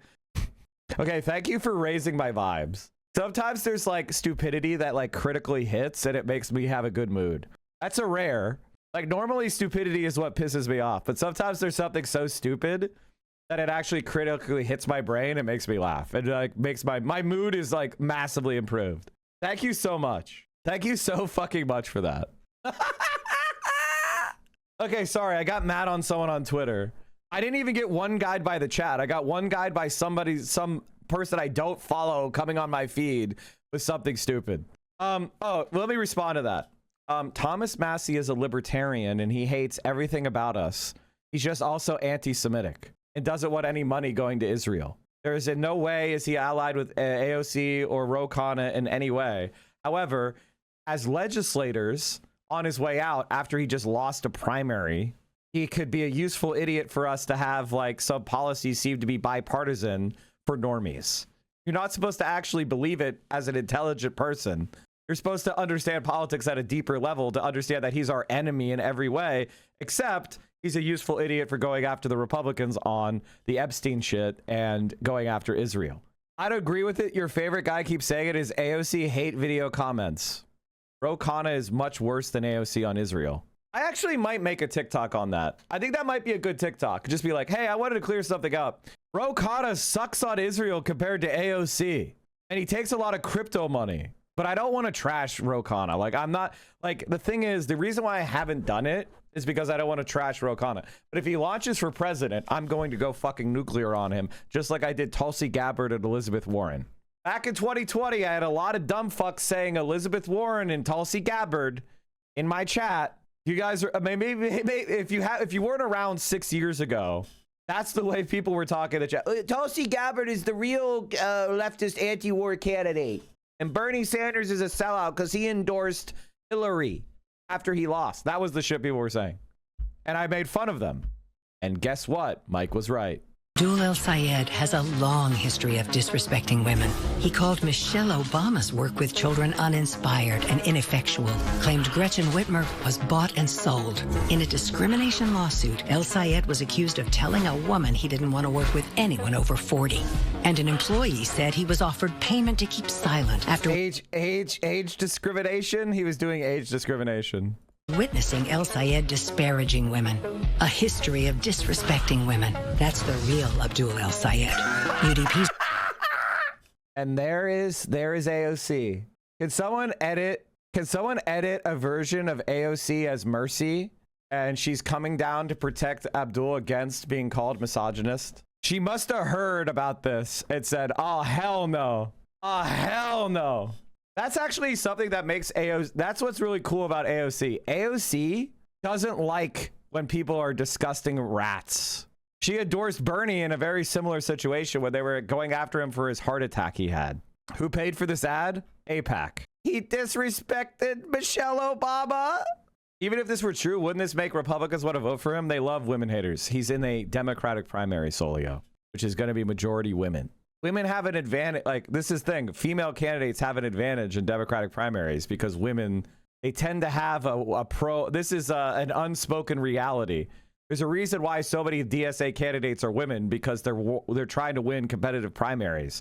So being a woman is an advantage in the Democratic primary. Abdul flipped a racist Republican. I don't like you much. I said, I'm sorry. He said, but I'm going to vote for you. I was like, what? He's like, yeah, I'm gonna vote for you. I was like, why? He's like, because I think you really want me to have health care. I was like, I do. I really want you to have health care. He's like, that's why I'm gonna vote for you. I was like, so why don't you like me? He's like, well, because you're Muslim. I was like, oh, okay, all right, good. Turns out I don't need you to like me. I need you to like you. All these folks who voted for Donald Trump are looking at this now and saying, is this really better? Is $5 gas better? Is a war I never wanted to fight better? And I think we got an opportunity to be like, you know what could be better? You having health care. Your kids having good schools. And corporations not owning your government so you actually can stand up to them. That's what could be better. I had a guy come up to me and said, you know, I don't like you much. I said, I'm sorry. He said, but I'm going to vote for you. I was like, what? He's like, yeah, I'm going to vote for you. I was like, I mean, this is always true.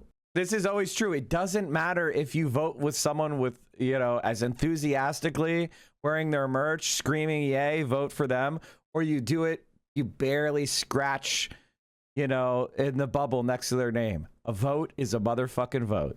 This is your YouTube short clip? Nah, that's not good enough. I want something better than that. Oh my God, chat. Woke Pope has declared crusade.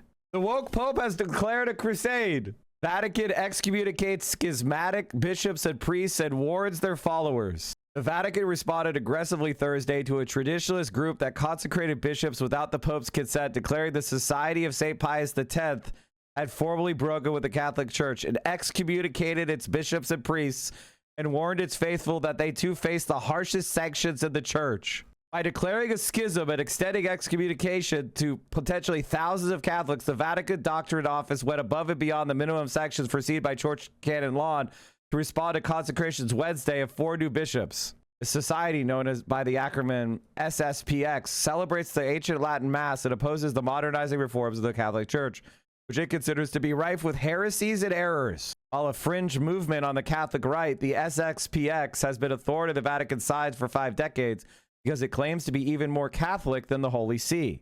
During a ritual-filled 5-hour mass on Wednesday at its seminary in Icon, Switzerland, the SXPX consecrated 4 new bishops in direct defiance of Leo, who had urged the group to hold off for the sake of church unity. An estimated 15,500 people and their children attended. A sign that SSPX has plenty of supporters who came from around the world knowing full well they were defying Rome. I'm very conservative Catholic, which is why I'm going to defy the hierarchy. They're all going to hell. They're all going to hell. They're all going to hell. They're all going to burn in hell.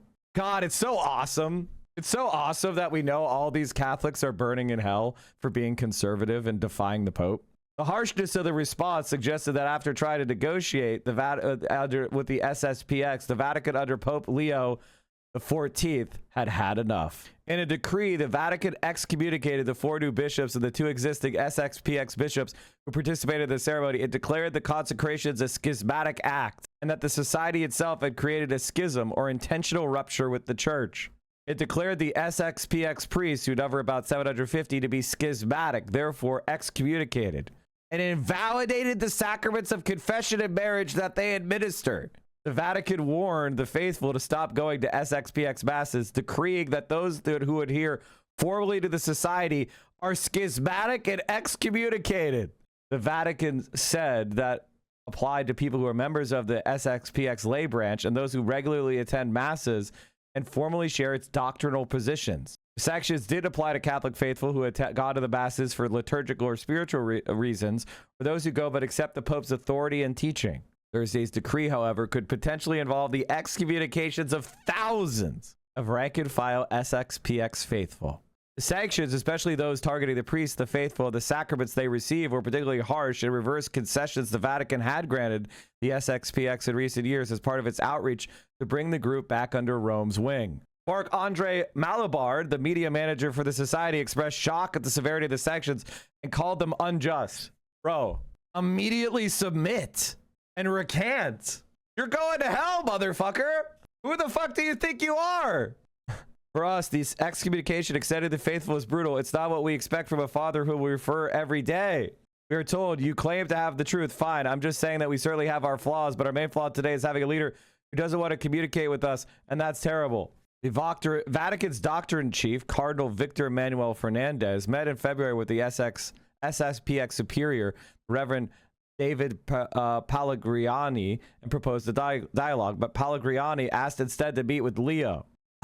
This is so awesome because like so many tradcasts are definitely going to hell. This is awesome.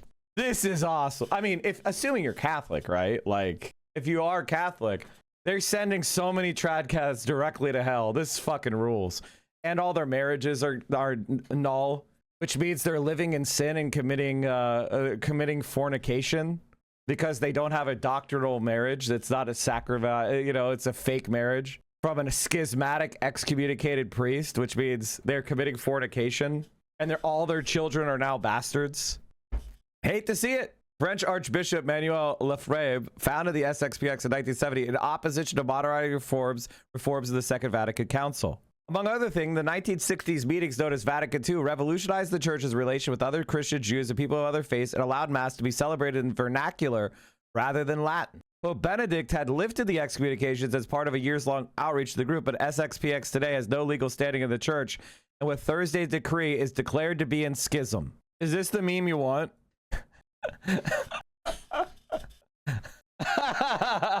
That's exactly what I wanted. Thank you, chatter. Oh no, I'm blocked still by Michigan voter. Tell Mich voter to unblock me. Come on, Mich voter. I made fun of him for liking McMorrow too many times, chat, so I got blocked. I'll do it off this one. Awesome. They put AOC's face on Mercy from Overwatch. No, that was the thing I asked a chatter to make it for me, and they did. So I'm yoinking it. Thanks, chatter. Yoink. Mike, of course you got blocked. All of the numbers guys on Twitter hate me because I'm better than them at being a numbers guy. And a lot of the numbers guys on Twitter are anti-left wing, so they always argue like, oh, the left is like bad. So they get really mad when I'm like, no, actually, this is what will happen. And then it happens. And then I'm insufferable in their replies. All right, chat. AOC endorses Abdul El Sayed. Fucking amazing. We love it. We love to see it. Thank God she's back. Just as I was beginning to get frustrated with her, she totally redeems herself. They really are not reporting this on the media, huh? They really don't want to report this. They're up AOC's ass 24/7, but then she endorses Abdul, and suddenly it's a secret. Crystal Liza's the only guy who's posted anything? AOC is making her move for 2028. Crystal Liza is right? Cortez, the New York Congresswoman and much discussed potential 2028 candidate for either the Senate or the presidency, has made her first big statewide endorsement in the 2026 election cycle. It's in a swing state, and it's of a very progressive liberal candidate, and there are lots and lots of implications. Let's do the news first. So AOC, who was elected in 2018 and is sort of the face economic populist, democratic socialist wing of the party, the ascendant wing of the party, on Thursday announced that she was endorsing Abdul El Sayed, a physician who is one of 3 candidates running in the Michigan open seat Senate race. Now, Sayed is currently leading that race. The primary is August the 4th, and AOC endorsing him, the first time she has gotten involved in a contested Senate primary in this election cycle, could give him even more momentum. I want to read what AOC told the New York Times, which is where she announced the endorsement, and I'll link to their piece. Here's what she said, and I think I want to talk about this a lot. She made the case that it is Dr. El Sayed who has energized voters and built the kind of campaign and coalition to deliver the crucial state of Michigan for Democrats. Here's her quote, "Despite our ideological differences and whatever disagreements there are in the party, every single one of us sees this moment as existential. And I think many people are willing to put aside differences in order to give us the best chance at winning. And I think that Abdul gives us that right now." Okay, so I want to break this all down. Before I do that, I want to quickly ask that you subscribe. I'm independent, I'm authentic, I'm here every day. Hit that subscribe button. Okay, so why did AOC choose this race at this time to sort of get off the sidelines in terms of an endorsement? She's made a few endorsements here and there, House races and that sort of thing, but I will note she has not endorsed against any Democratic incumbent in the House, so none of her colleagues. She hasn't endorsed against any of those. And this is her first endorsement in a contested Senate primary. So why now, and why Abdul El Sayed? All right, well, at one level, it's personal. AOC and Abdul El Sayed know one another well and personally. In fact, AOC endorsed the first time Abdul El Sayed ran statewide in Michigan. in 2018. He ran a bit of a long shot candidacy against a candidate named Gretchen Whitmer in the 2018 Democratic gubernatorial primary in Michigan. Whitmer won. She won in the general election. She's finishing her second term. So AOC and Abdul al-Sayed know one another on a first name basis. So there's the personal, okay? But you cannot, repeat, cannot separate the political from all of this. So and he's completely right. Like, I hate to say it, but Chris Cillizza is right. Like, AOC is intervening in a highly contested primary against Elizabeth Warren, against Democratic Party leadership, in favor of the most left-wing candidate in a swing state. She's putting her reputation behind him. If he wins the primary because of it and then loses the general, she's fucking cooked for president. Because everybody's going to say, well, you endorsed the left-winger and he lost. So your views are out of touch with the rest of the country. She's going for it because it will make her argument for presidency stronger. She needs to have people in swing states that are progressive so she could say, you guys said my ideas were too far.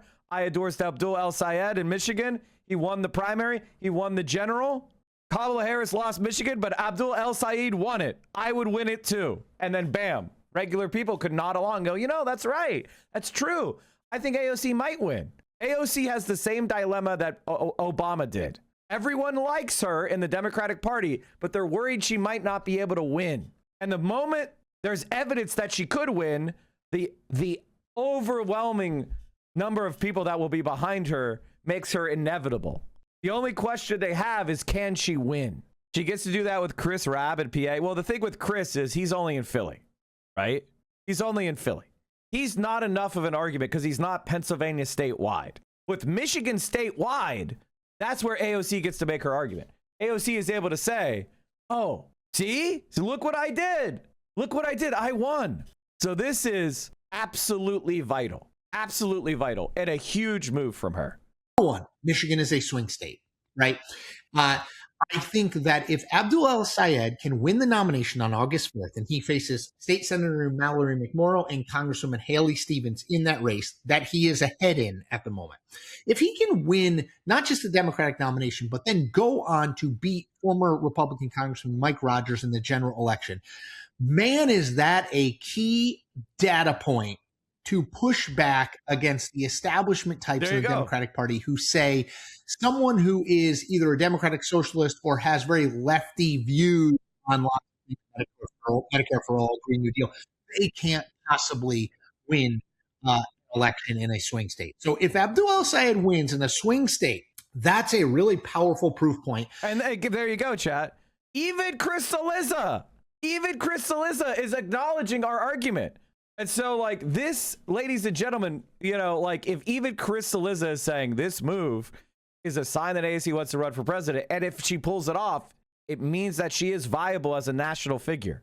And therefore, socialist politics are viable. Do I think AOC can win? What? I think if AOC won, here's what I believe. I believe the only way to save the United States of America from falling into fascism is for AOC to run through DSA, and we elect 50 to 100 reps in 2028 and 2026 combined, and every establishment Democrat is scared shitless of getting primaried, and we run a big, bold, FDR-style Green New Deal where we pass a bunch of major pieces of legislation that reimagine American politics, like hacking the Supreme Court and adding D.C. as a state, maybe Puerto Rico as a state, or given independence, where we ban political gerrymandering. Maybe we have multi-member districts. Maybe we have some more proportional representation. We have a small dollar donor match, ranked choice voting. All of this stuff could happen. And that, like, you know, card check or sectoral bargaining, a Green New Deal with big, you know, public housing funding, public transit, high-speed rail, hardening against climate change, investing in green energy. Like, we'll have this opportunity for a New Deal style political realignment. That's what I believe that our country needs. That's what I believe we have the opportunity to do. I think AOC and DSA, we can break out of what I would call the 2000 World War I style siege warfare. Ever since the 2000 election, our politics has been stuck with only a couple swing states, with the vast majority of Americans living in states that don't matter, that are predetermined, that don't get any attention. It's only a handful of swing states where all politics is determined. It's only a handful of swing districts where all politics is determined. I think the only way we break out of that 2000 mold of fixed trench warfare is a realignment around DSA and AOC and populist left politics. And it's happened in America before. I believe it could happen in America again. Happened 100 fucking years ago. Now is another opportunity. This is our once in a lifetime opportunity to realign America, to change the fucking future. And it's all of our issues, guys. Climate change. It is Medicare for all. It is our debt crisis, our housing crisis, the imperialism abroad. It's avoiding a Cold War with China and ending our support for Israel's apartheid state. We could win so many issues all at once because that's how it works in American history. If you looked at America in 1856 and you compared it to America in 1866, it's a completely different country. You looked at America in 1925 and then you looked at America in 1945, it's a completely different country. You looked at America in 1960 and looked at America in 1970, it's a completely different country. We can make gigantic, sweeping changes. So, and we can actually make America into the multiracial democracy that has always been the aspiration of the political left. And if we achieve that, it's fucking over. Structurally, it's fucking over. And so, is that pie in the sky? Is that overly hopeful? I don't think it is. Did we even try that hard with DSA this year? Let's be honest with ourselves. Did we really run enough candidates in enough districts? Did we get a DSA candidate in the best district in every state? We could easily pick up 50 DSA candidates in 2028. 50. 50.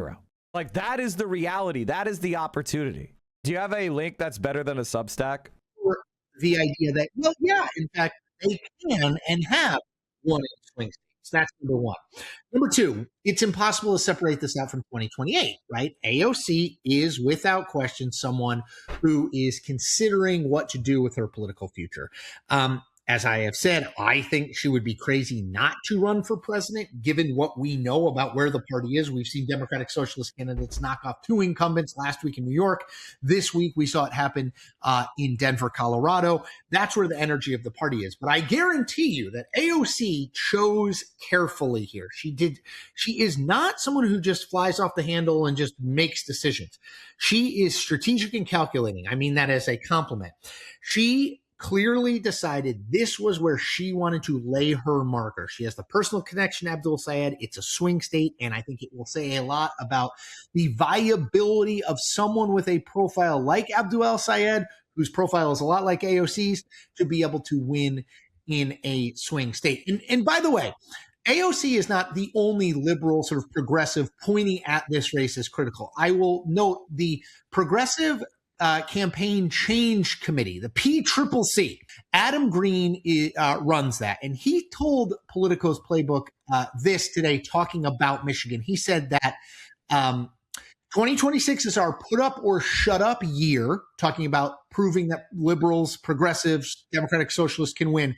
And he said that Abdul El-Sayed was, quote, the most important competitive primary candidate in America, the most competitive the most important competitive primary candidate in America. I think that may well be accurate. I think Adam Green's right there, because I think if Sayed wins the primary, that's one thing. But if he then goes on to win the general election, I think that is a major pushback against the establishment who says that the Abdul El-Sayeds, Graham Plattners, AOCs of the world cannot win general elections. And I just want to again read you that AOC quote that she gave the New York Times. I think this is so important when we think about her in 2020. Despite our ideological differences and whatever disagreements there are in the party, every single one of us sees this moment as existential. And this is a really key part. She says, I think many people are put aside differences in order to give us the best chance at winning. And I think that Abdul gives us that right now. Why is that second part so important? Because the knock on the AOCs, the Democratic Socialists, the liberals in the party is, okay, you might agree with them, but they can't win, right? Right?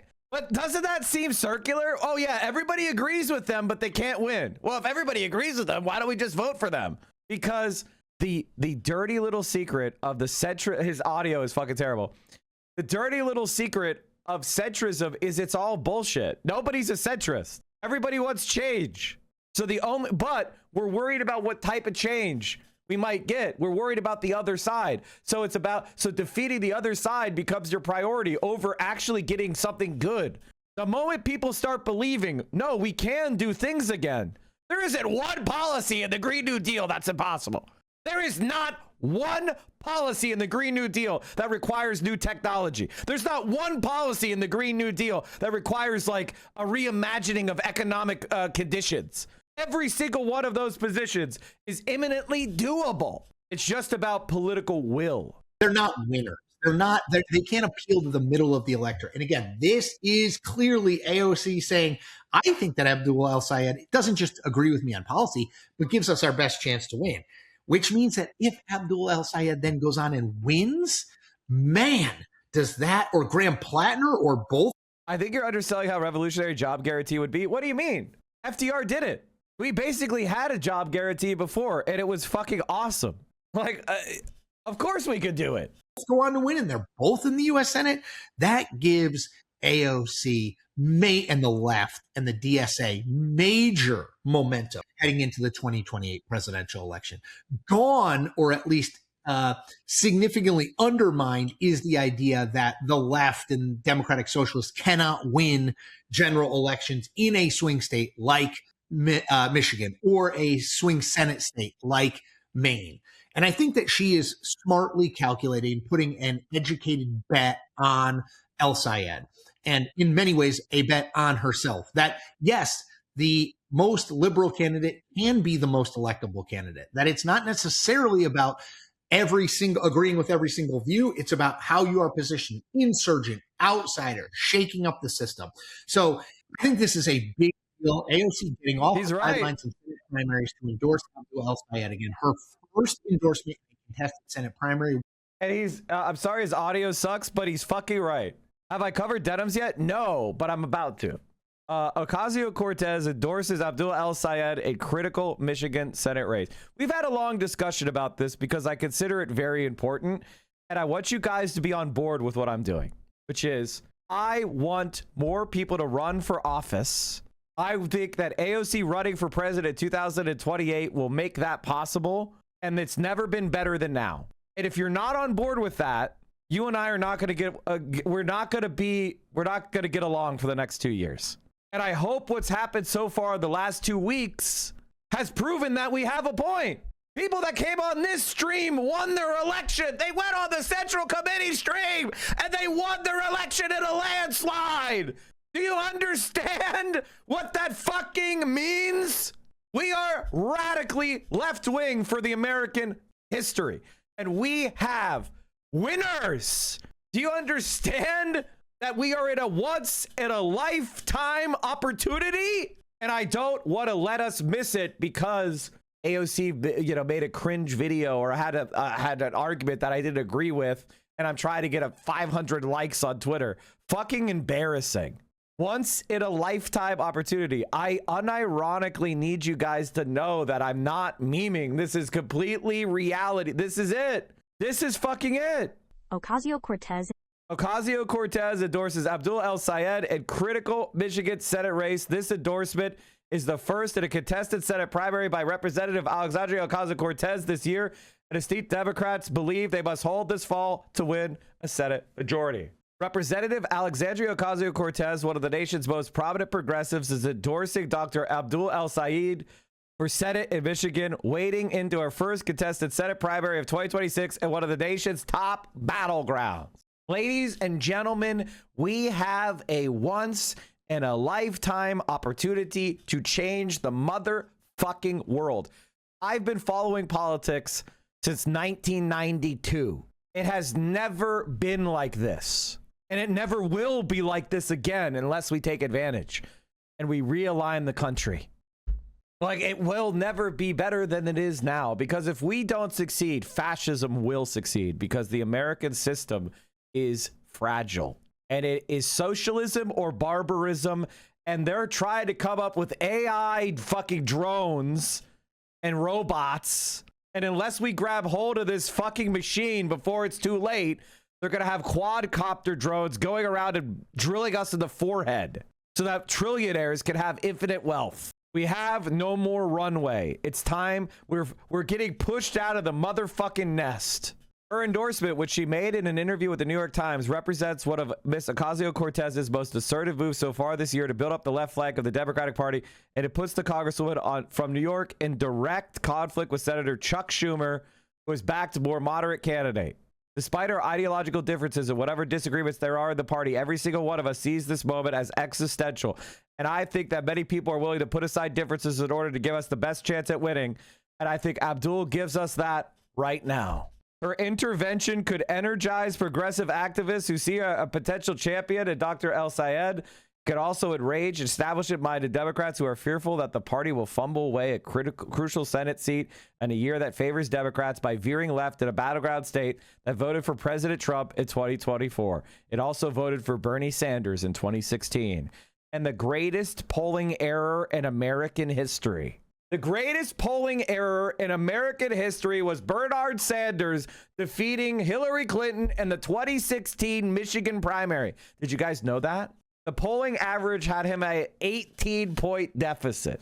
Ms. Ocasio-Cortez's endorsement follows a series of left-wing victories in competitive House primaries in deep blue districts in Colorado and New York. Ms. Ocasio-Cortez did not endorse in these races, but the races have emboldened many on the left to believe that 2026 is the year to take power, not just from the Republicans, but inside the Democratic Party itself. The Michigan primary, scheduled for August 4th, is widely seen as the most consequential Democratic nominating contest left on the calendar this year.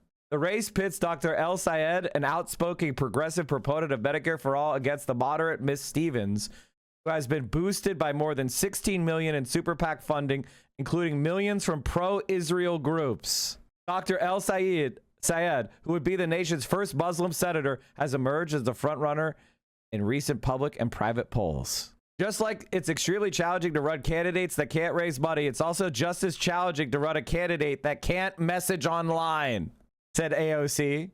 I think we're now kind of crossed this Rubicon where online and digital messaging is no longer a niche.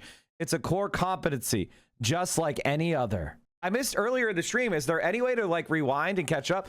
Yes! If you subscribe to the stream at tier 1, tier 2, or tier 3 sub, if you've got Amazon Prime and you attach it to your Twitch account, you get 1 free sub a month. That's your Twitch Prime sub. And if you subscribe to the stream, you get activated with Twitch Rewind, where you get to see the entire stream. And if you came late, you can fast forward. You can watch it back at 1.5 or 2 times speed, not miss a minute, and catch up to live. Ladies and gentlemen, that's what we call an actual shill. A shill is a person that's paid to be in the crowd to help promote the product or service. Oh my God, we've got 35% off gifted subs. Ladies and gentlemen, we have a hype train and we've got this opportunity to help build this community by gifting subs. How many times do I have to be right in 1 week? I mean, how many times do I need to be right in 1 week for you to give me $6 a month? How many times? I called all 3 congressional races in New York City dead on balls accurate. I called Maylot's election dead on balls accurate. I called AOC endorsing Abdul in the summer dead on balls accurate. How many fucking times do I need to provide you with predictive history? I don't have $6 to spare, dude. Sorry. Well, someone gift that guy a sub. Here's a question. Will Bernie or AOC endorse Fran? I think they might. 3 Bakes. Thank you for the 10 tier 1s. My shit is on recurring, baby. We are out there. Thank you so much for all the gifted subs. Let's keep going. Other Democrats fear that Dr. El Sayed, who has earned an endorsement last year from Senator Bernie Sanders of Vermont, who had pushed to abolish ICE in a recent attack ad, is too liberal for a state with a history of embracing centrist Democrats. In a separate interview Wednesday, Dr. El Sayed said he was thrilled to receive the AOC seal of approval, her first Senate endorsement of the cycle in a contested primary. He also recently won the backing of the United Auto Workers Union, which has a storied history in the state. I'm honored for what her support says about what this campaign is building and what we're fighting for. I think too many establishment Democrats are more afraid that I will win, he said. That's really what they're trying to avoid. He doesn't want to see me on the inside of the U.S. Senate, Dr. El-Sayed said, adding that he would call out the kind of politics where we take money from corporations at AIPAC to run milquetoast campaigns and don't say anything about the problems that everyday people are facing. Ms. Ocasio-Cortez downplayed any breach with her state senior senator. Mr. Schumer is up for re-election in 2028 and has been widely discussed as a potential primary challenger if he seeks re-election, and she has been. I don't really see this through that lens, she said. It's natural not to be in agreement 100% of the time on 100% of decisions. In some ways, the endorsement is unsurprising. Ms. Ocasio-Cortez, now 36, supported Dr. El-Sayed, 41, and as a surrogate run for governor, she endorsed him exactly 8 years ago to the day, just after she won her first primary in 2018. The two candidates share the goal of bringing generational and ideological change to the Democratic Party. They are both millennials and proteges of Mr. Sanders, and both embrace an expansive vision of what government can do for the working class and are outspoken critics of some of Israel's policies. When she talks about Dr. El-Sayed, their familiarity is evidence in their use of his first name. AOC has brought her star power to endorsements both sparingly and strategically. She did not endorse Graham Plattner, and she did not endorse... She stayed on the sidelines in her home state last month when two left-wing candidates, Daria Elisa and Brad Lander, ousted incumbent Democrats, while a third, Claire, won in an open seat. All three had endured the backing of Zohran Mamdani of New York. Nor did she endorse in Colorado, where Mylott, a 29-year-old Democratic socialist, defeated a 15-term incumbent. So far, in fact, Ocasio-Cortez has backed no challengers to any of her colleagues in the House. But when she's endorsed, her blessing appears to have mattered. She backed candidates for House in 4 states, California, New Jersey, Montana, and Pennsylvania, all of whom won contested primaries. That includes 2 solidly Democratic seats and 2 Republican-held seats that Democrats are hoping to flip this fall. El-Sayed said it was unclear what role AOC would play in the final weeks of the primary campaign or whether she would appear on the trail or in ads, but he said change was in the air. People are demanding different. Holy shit, chat. We're at level 13 hype train, level 14 hype train. Holy fuck. I am almost as uncomfortable with some of these DSA candidates like Daria Elisa as I am with Trump himself, almost being the operative word here. Trump must be stopped, but I don't want to trade a right-wing authoritarian for a left-wing one, nor do I want a group of left-wing ideologues to go up the works the way Freedom Caucus did on the right. Okay, chat, we're gonna go with reader picks. Oh, here we go. It is disappointing that this article fails to mention that Abdul defeats the Republican Mike Rogers in every single poll, while the so-called moderate Haley Stevens loses. That data is relevant to the argument and at the center of the entire piece. As for the use of the term moderate, an overwhelming majority of Democratic voters support Medicare for all and cutting ties with Israel.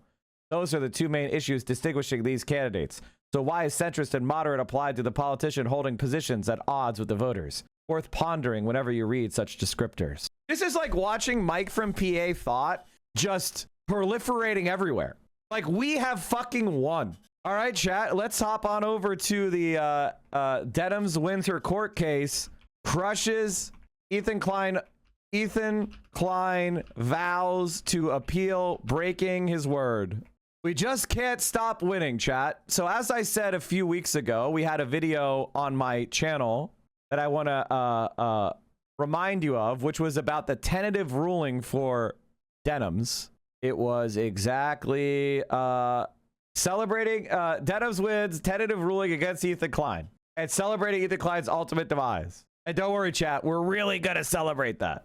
Well, just yesterday, the new decision just dropped and it went from tentative to official. Ethan Klein has been defeated.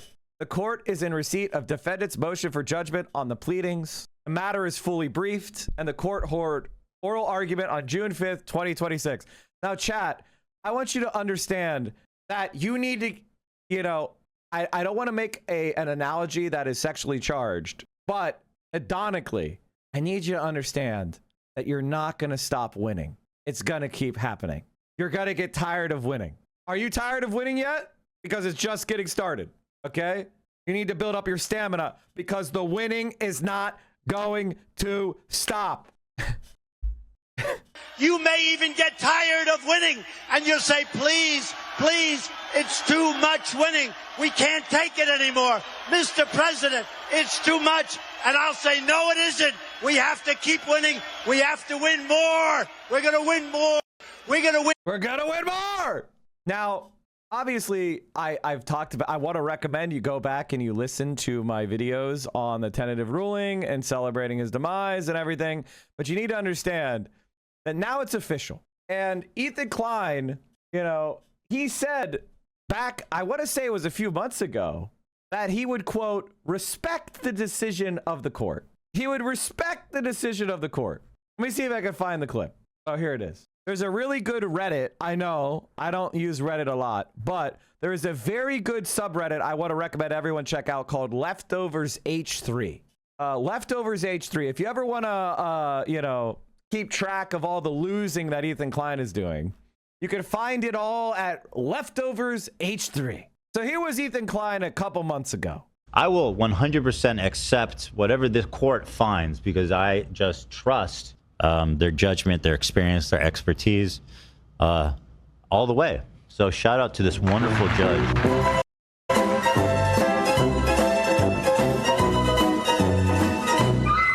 We lost the DEMS case, but we are appealing. According to the judge, you could react to any piece of copyrighted work in its entirety immediately upon release, as long as you pause occasionally. Which, ladies and gentlemen, all of us understand that Ethan Klein is incredibly lazy, right? We all understand that Ethan Klein is incredibly lazy. The thing is, Ethan, I explained the entire decision to you, and just go watch my video, man. If you go watch my video, I explained that's not what the judge found. They're like, just watch. The judge found that playing the entire video is not copyright infringement as long as there is fair use, which means there is a transformative purpose. And that you admitted in your own pleadings that DEMS had a transformative purpose. Here is the ratio of pauses and commentary to video playback of Ethan Klein. Do you see how DEMS doubled the runtime? It's a completely transformed video. There is no debate. And you yourself and your lawyer, who's robbing you blind, by the way, admitted it. Now, chat, when Ethan Klein says he's going to appeal, I want you to understand something, chat. Even if he were to win the appeal, it doesn't mean he wins the case. The purpose of the appeal would be able to have a trial because he's lost already. The judge said, we don't need a trial because your case was so bad that you lose automatically. I don't need to do a trial. You lose right off the bat. So even if he appeals and wins, he wouldn't win the case. He would just have the judge go, okay, well, I guess I can't say that you won according to the pleadings. We have to do a trial, which then he would then lose. Because in order to have a judgment on the pleadings, think about, like, you guys know how there's like beyond a reasonable doubt and preponderance of the evidence. And then, you know, you have probable cause. There's all these legal standards of proof, right? Reasonable suspicion, blah, blah, blah, blah, blah. To win on the pleadings, you have to read the pleadings in a light most favorable to the non-moving party. What does that mean? It means that you have to accept everything they say in his pleading that's reasonable as true. And then you have to, then you proceed. He's already lost at the highest standard possible. He's losing. So even if the appellate court were to decide, actually, we don't think that he's won as a matter of pleadings, you should have a trial. The trial level is the preponderance of the evidence, which means more likely than not. So even if he were to go to the appellate court and win, all that would happen is he would then go to trial where he would lose. And then I guess he would appeal again to try to get the trial overturned. We lost the DEMS case, but we are appealing. According to the judge, you can react to any piece of copyrighted work in its entirety immediately upon release, as long as you pause occasionally. You can even explicitly state your intention is to steal money and traffic from the original source. This judgment is also total contradiction to the other judge's ruling in the same district regarding the Snark mods. I'm extremely confident this will be overruled by the appellate courts, and we will be proceeding with the appeal immediately. You know what it is, chat? I'm going to give you actual legal understanding here with my analysis. Nobody else is going to say this. I'm telling you what it is. Ethan Klein is saying this because his case is so bad that DEMS is going to get him to pay her legal fees. So in order to prevent her from getting him to pay her legal fees, he's threatening an appellate. He's threatening to drag it out even longer so that they can come to what's known as a walk-away settlement, where he agrees that he drops all of his causes of action against DEMS, and she agrees not to pursue legal fees. That's what he's probably trying to do, which is, I'm going to appeal. So maybe we should just all agree that, we all drop everything and we all just walk away. That's what he's trying to get. Because if this carries on, he'll owe all that money that DEMS spent. He'll owe that to her, which it will probably be, it's probably in the 100,000 range. But the appellate case might take another 50 to 100. So to get that 100, she'll have to spend another 50. And maybe she just decides, fuck it, I want this to be over. That is what he's trying to do. So let's take a look at the actual decision for things that are different. Obviously, if it's the exact same thing, then so be it. It'll be quick. If there's a lot for me to comment on, then, I will. If not, we could just integrate what I said the last time, which is the court is in receipt of defendant's motion for judgment on the pleadings. Matter is fully briefed. Court heard oral argument on June 5th, 2026. The reasons explained herein, the court grants the motion. Okay. And then it looks like it's a very similar argument as to what we already covered. It looks like the judgment is very similar. Has anybody done an analysis on exactly how similar the tentative argument is to the new argument? I'd love for you to go through my case like this, third amended complaint incoming Teehee. Oh yeah, when you win, I will, Alyssa. After the pleadings are closed, but early enough not to delay trial, a party may move for judgment on the pleadings. It is functionally identical to a motion to dismiss. It's functionally identical to a motion to dismiss. Now, I don't know if you guys saw this, but Ethan Klein, you made fun of her, Ethan Klein, DEMS motion to dismiss. This is what's really funny. He tried to act like she didn't file a motion to dismiss, and he taunted her for it. If someone could find me that clip, that would be great. But what the judge is saying is what DEMS did is functionally the same thing.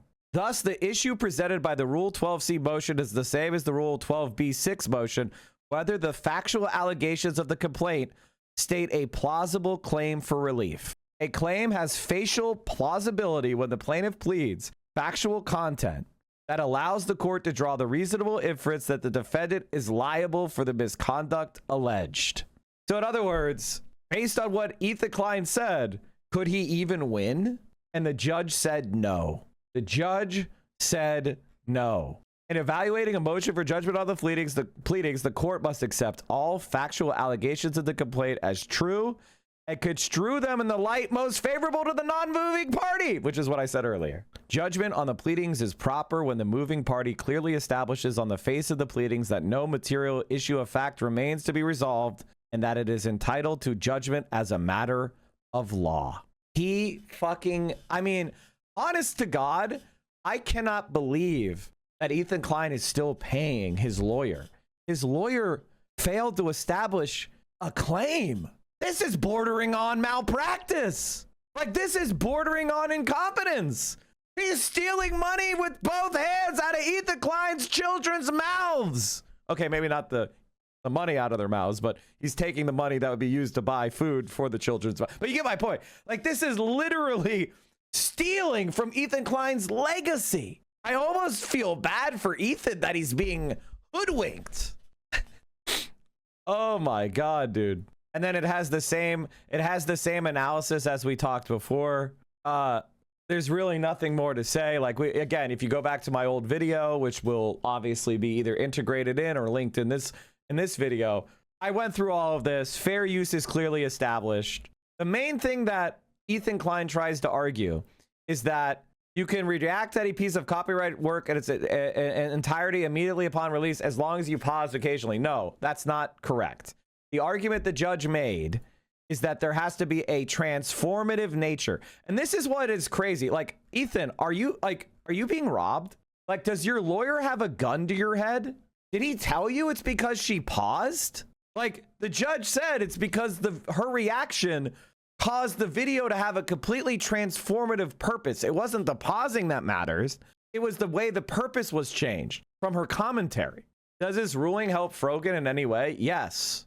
The argument against Frogan is the identical argument being made against DEMS. As long as she is able to have her case heard, she would win in the exact same way. And so would have Casey Traw. Casey Traw couldn't pay for all the legal, fees that would accrue to get to this point. DEMS, because DEMS was willing to go to trial and was willing to lay out the money to go all the way through trial, she was able to get to this point so she could win early. Whereas the other people, they didn't have the means. But since DEMS has done this, hopefully Frogan will be able to use her. Hopefully she will use the same lawyer, to be honest. If I were Frogan, I would just hire the same lawyer. And like, I'm pretty sure you can do that. Like the way things tend to work is if you have people that are very similar court cases, they could have the same lawyer as long as all the parties agree. Not Ethan. I mean, all the parties on the same side. So like as long as DEMS was okay with it, Frogan should be able to use her lawyer. And therefore, it would be very cheap because he's already done all the research. He already knows the case. So he wouldn't have to charge Frogan for all the research and like study and like preparation. He would just have to adjust the filings in certain ways to line them up with Frogan in particular, but a lot of the same research and like, he's familiar with the case. He knows about the, video. So it'd be a lot cheaper for Frogan as long as DEMS agreed to it. Now, maybe she's not asking her. I don't know. I'm not privy to any of that. And if I was, I wouldn't tell you. But that's just something that is a possibility. And I know that because I went to law school, right? So hopefully that's happening. Like, it's because Ethan is a Jewish supremacist. He thinks there's something special about a Zionist settler lawyer. This is what happens when you think certain groups are supreme. It's like unironically anti-Semitic. It's unironically anti-Semitic. How much would all of this cost? Can you ask for financial relief because of the frivolous suit? You don't have a right to be defended in civil court. How much would this cost? $100,000. Now, because DEMS won, and because she won at this level, meaning at the pleadings, she could demand that Ethan pay her legal fees. So Ethan would be out the legal fees he paid his settler lawyer, as well as DEMS legal fees. But the problem is, like, if Ethan could appeal. So you have to fight the appeal. That also costs a lot more money and takes more time. So you have to lay out all this money, and then you have to do an appeal, and you have to lay out even more money. That's why the legal system is for the rich. Lawyers have different hourly rates. It really depends on the rate and how many hours they claim to have spent on your case. I mean, yeah, I think this is definitely 50 to 100,000 at the least. Anyway, okay, let's keep going. Actually, there was one of Destiny's orbiters. He said that DEMS was gonna lose because she hired lawyers that were too good. You guys know the clip I'm talking about? It's one of Destiny's orbiters said, like, I looked into these lawyers and they're like too good. Could someone link it to me, please? That was like one of my favorite clips of all this. The century inquiry of the work is whether under the first factor, the new work is transformative. The judge granted her motion. There has been no final ruling, ergo she hasn't won. Yes. If a secondary work shares the same commercial purpose, it doesn't have the same commercial purpose. He very clearly explained how it had a different purpose. The opposite purpose of Ethan Klein. So it didn't have the same purpose. So once it was transformative in its purpose, therefore she could sell it. This is like, you didn't even read the decision. The final ruling was today. He's lost. You're confusing this with tentative ruling from a few weeks ago. Warhol states that a work can be transformative, but could also serve as a market substitute. This guy is trying to do, oh my God, he's trying to do Redditor lawyer. He's trying to do ChatGPT lawyering. And you could tell because he's got a ChatGPT avatar. Gamer, gun enthusiast, drinker of fermented sugars, fan of motor racer, admirer of scantily clad women, knower of general knowledge, aka unemployed, neat in his parents' basement. This is the Ethan Klein delusion. I'm gonna close some of these tabs that we're not using anymore. And it's so funny because it's like all arguments that are not presented in the pleadings are unavailable. You can't introduce new arguments that you didn't argue in your pleadings. This provides a pretty good summary of the court docs. Ethan Klein, okay. defendant's live stream is not a market substitute for the nuke because someone watching the former will have a very different experience from watching the latter.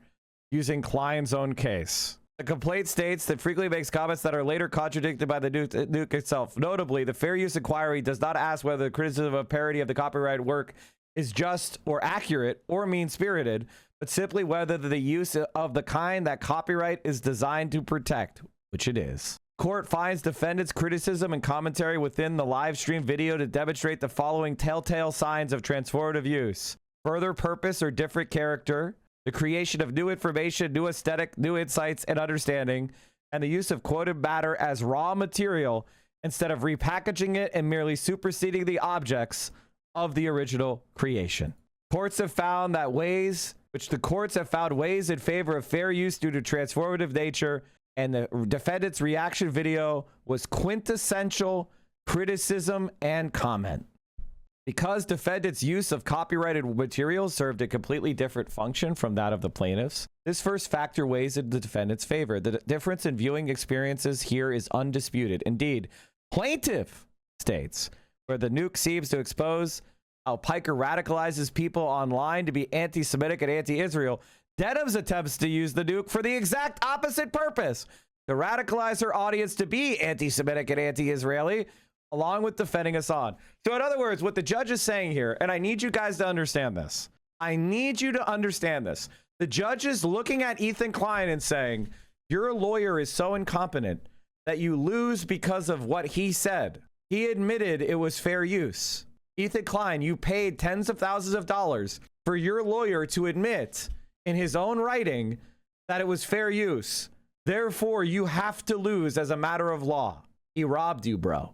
He robbed you. In other words, yoink! God, think about like Ethan Klein's kids' trust fund is now like underfunded because of this court case. Like their college fund now unfunded because Ethan is addicted to suing people for no reason. And it's like, can you just take care of your family and be normal, dude? Like you are bringing all of this suffering and stress on yourself, and you're being robbed by a settler lawyer. Honestly, I want to give Ethan Klein credit for fighting against the anti-Semitic trope that lawyers, like Jewish lawyers, means good lawyer. That was a anti-Semitic trope, and I'm glad to see it debunked by his lawyer. For the foregoing reasons, the court grants the defendant's motion for judgment on the pleadings. The court orders defendant to prepare and submit a proposed judgment in this matter within 7 days of this order. It is so ordered. And there's really no disagreement here. Like, Ethan Klein has completely and totally lost. What effect will this have on the Morgan situation? I explained it already, but basically, unless there's something I don't know, typically, because the case is so similar, if I were Frogan, I would go to Denham's lawyer and I would say, hey, can you represent me? It's a very similar case. And then, as long as Denham's were to consent, I believe that would be fine. And then the lawyer, because he's already very familiar with the law, he's already very familiar with the circumstances, he would only have to adjust the pleadings a little bit. Hopefully he would be able to get the case opened and then have, the judgment on the pleadings heard. And then Frogan would win a very similar case. Now, the problem is that I don't know exactly, what the situation is with Frogan as far as like responding to, I hope she responds immediately. I don't think she can wait any longer. And I think the fact that this case was so meritless, the judge would be inclined to like give her the opportunity. So I hope that's right.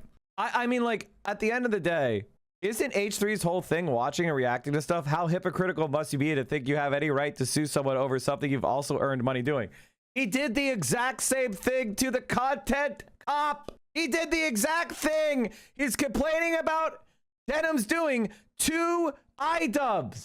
This is an argument that I made many times. It's called the doctrine of unclean hands. He does the thing that he's suing her for. He did, and he said he was a legend for reacting right away. So do you guys remember? So he wants to sue someone for doing the exact same thing he does. Again, he's a supremacist who thinks the law should apply to you and protect him. It binds us, but it protects Ethan Klein. Why? Because he's special. How is he special? I don't fucking know. He's the only person I know who proposed to their fiance while sitting on the toilet. Did you? By the way, chat, whatever you're like thinking about Ethan Klein, let me give you a little tidbit. He proposed to Gila while taking a shit on the toilet. Ethan Klein proposed to Gila Klein while taking a shit on the toilet. He put the ring inside butt wipes and he left them on the counter. And while he was taking a shit, pants around his ankles, he said, Gila, can you bring me some butt wipes? They're on the table. And so she brought them to him and he said, open the butt wipes. And she opened them and the ring was there. That's his IDF wife's proposal. Do you think I'm making it up? My horrifying proposal. So Ethan proposed on the toilet. I would show it to you, chat, but I don't want to show you any Ethan Klein content because God forbid we get sued, right? Because it wouldn't have a different purpose. It wouldn't have a transformative purpose. It would just be me saying, see, Ethan Klein proposed on the toilet. So, and that's what his video is about. So I don't feel like it would be transformative fair use. It would just be me saying, hey, he proposed on the toilet. So anytime you're feeling a little bit like mad about Ethan Klein, just think about that humiliation as Gila Klein's life. Your counteroffer was not well received by McClain or myself. Our generosity was repaid with numerous incorrect factual and legal assertions. It's clear that our settlement discussions have been unproductive and we need to move forward with litigation. Your client has 3 weeks for this email to file a response and pleading. If she does not, my client will seek default and default judgment. I hope to think that you guys don't think I'm stupid. And yeah, at the end of my mic, bro. I'm hoping that at the end of the day, you guys don't think I'm stupid, you know? And yeah, I'm curious how you can cook on a default judgment. I can cook, but also like, obviously I'm not going to say what's happening, but anyways, the whole point is they have to prove damages. Damages have to be proven. This is federal court. And one last thing on this, guys. This is the amount of commentary I did during the content nuke. Yeah, I mean, Frogan has the exact same argument as DEMS. As long as she could get that argument in front of a judge, she would win the same way. I've been saying this since the beginning. Again, this is another, as cringe as it is to say, Mike was right moment. I said in a TikTok I made over a year ago, any judge who saw this would throw it out on its ass. And that's exactly what happened. That is literally exactly what happened. But the problem is getting to that point. Ethan Klein is suing DEMS, Frogan, and Caseytron? Whoa! Whoa! Drama! I'm sorry, everybody. Mike from PA here. I had to come on here and laugh at Ethan Klein, who is purportedly suing the people, the creators that I mentioned, two of which are Muslim women, smaller creators. And I just wanted to laugh at how stupid it is, how much he's a total moron. And the idea that they violated his copyright on a video that is a reaction to their clips is one of the dumbest arguments I've ever seen purportedly advanced by a barred attorney. This is clearly a vexatious, meritless slap lawsuit by a total fucking moron and a complete fraud. And he's falling off. Everyone hates him. He is a genocidal maniac, and he deserves everything that's coming to him. And yes, I'm sure any attorney and any judge who sees this evidence would immediately throw it out on his ass. And hey, dumb fuck, you're using our clips. And like, that's exactly what happened. When the judge finally looked at it, at basically the earliest stage of the case, Ethan Klein lost. Now, what Ethan Klein knows, and this is the thing that's really disgusting and sickening about this whole situation, is Ethan Klein was given a whole bunch of money by people on Reddit because they thought he was a believer in fair use. And because he was given a whole bunch of money by people on the internet to pay for his fees, he got to see how expensive these kind of like lawsuits could be. And now that he knows that, and it was paid for by good-hearted people, he's now turning around and using that knowledge to abuse people, knowing, oh, do they have $100,000? I mean, there's a reason why he hasn't sued me or Hasan. He knows that we could afford it, right? He knows that I am a sophisticated guy. I could generate my own pleadings. I'd be the best client ever. I could do legal research. I could do all the shit.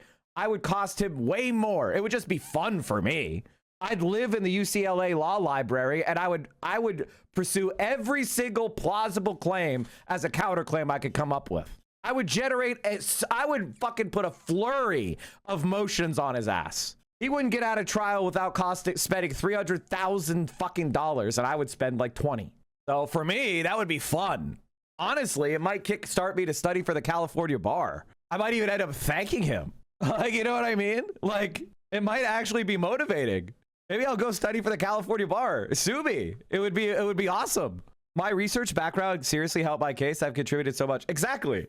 And that's also what happened with DEMS. He underestimated DEMS. She spent a lot of time beating his fucking ass, and she deserves the W. It cuts down on time and cost. Exactly. And it's like, I think what's really stupid about this is it was predictable from the beginning. So either Ethan Klein knew that he had no case, because I knew it, you knew it, everybody seems to know it, or he's getting robbed. And I find it funnier to imagine that he's being robbed, right? Because obviously, like, Ethan Klein is not doing well. Like, it's not like people like the guy. It's not like his content is gonna grow, you know what I mean? It's not like people are like, I love the H3 podcast. I want to go on the H3 podcast. 0 subscribers for the last 30 days. Just an absolute failure, flatline channel. I mean, it's just an embarrassment. So I tend, you know, and you know, they have so many employees. They're not paying they're not making money. All those companies that are failing, like the makeup line and Teddy Fresh, are they still even doing that? Teddy Fresh Google Trends. Look at Teddy Fresh's Google interest. Oh, God. Fungi consider posting revenge porn in response to pedo troll losing a lawsuit. Asking a question and not trying to be an asshole. Could someone buy her OnlyFans content, post it online, and say, wow, this is disgusting and I don't agree with her politically, and it's seen as transformative? I think that guy just wants to buy her OnlyFans. And he's trying to come up with, I think he just tried to buy her OnlyFans. You know what I mean? He's trying to come up with like an excuse for his wife. Like, I had to buy her OnlyFans because I was supporting Ethan. And she's like, you still watch that, Zionist? I'm going to give you a divorce.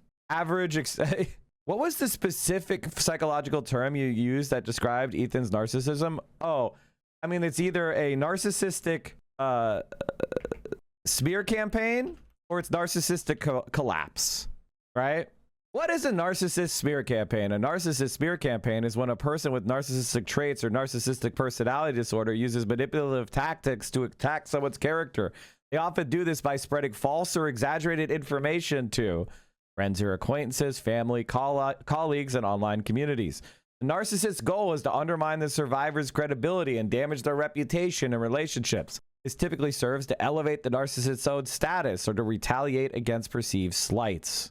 The narcissist may share personal, distorted information to mutual friends and family, paint themselves as the victim while framing the other person as the antagonist. Narcissists may ruin the credibility of an employee or employer in response to being fired, a bad review, or perceived insult.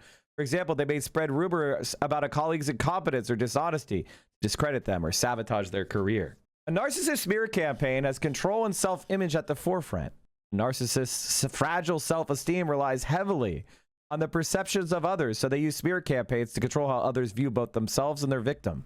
If a narcissist feels threatened by someone's actions, status, or mere presence, they might use a smear campaign to preemptively strike against those they believe could expose their flaws or criticize them.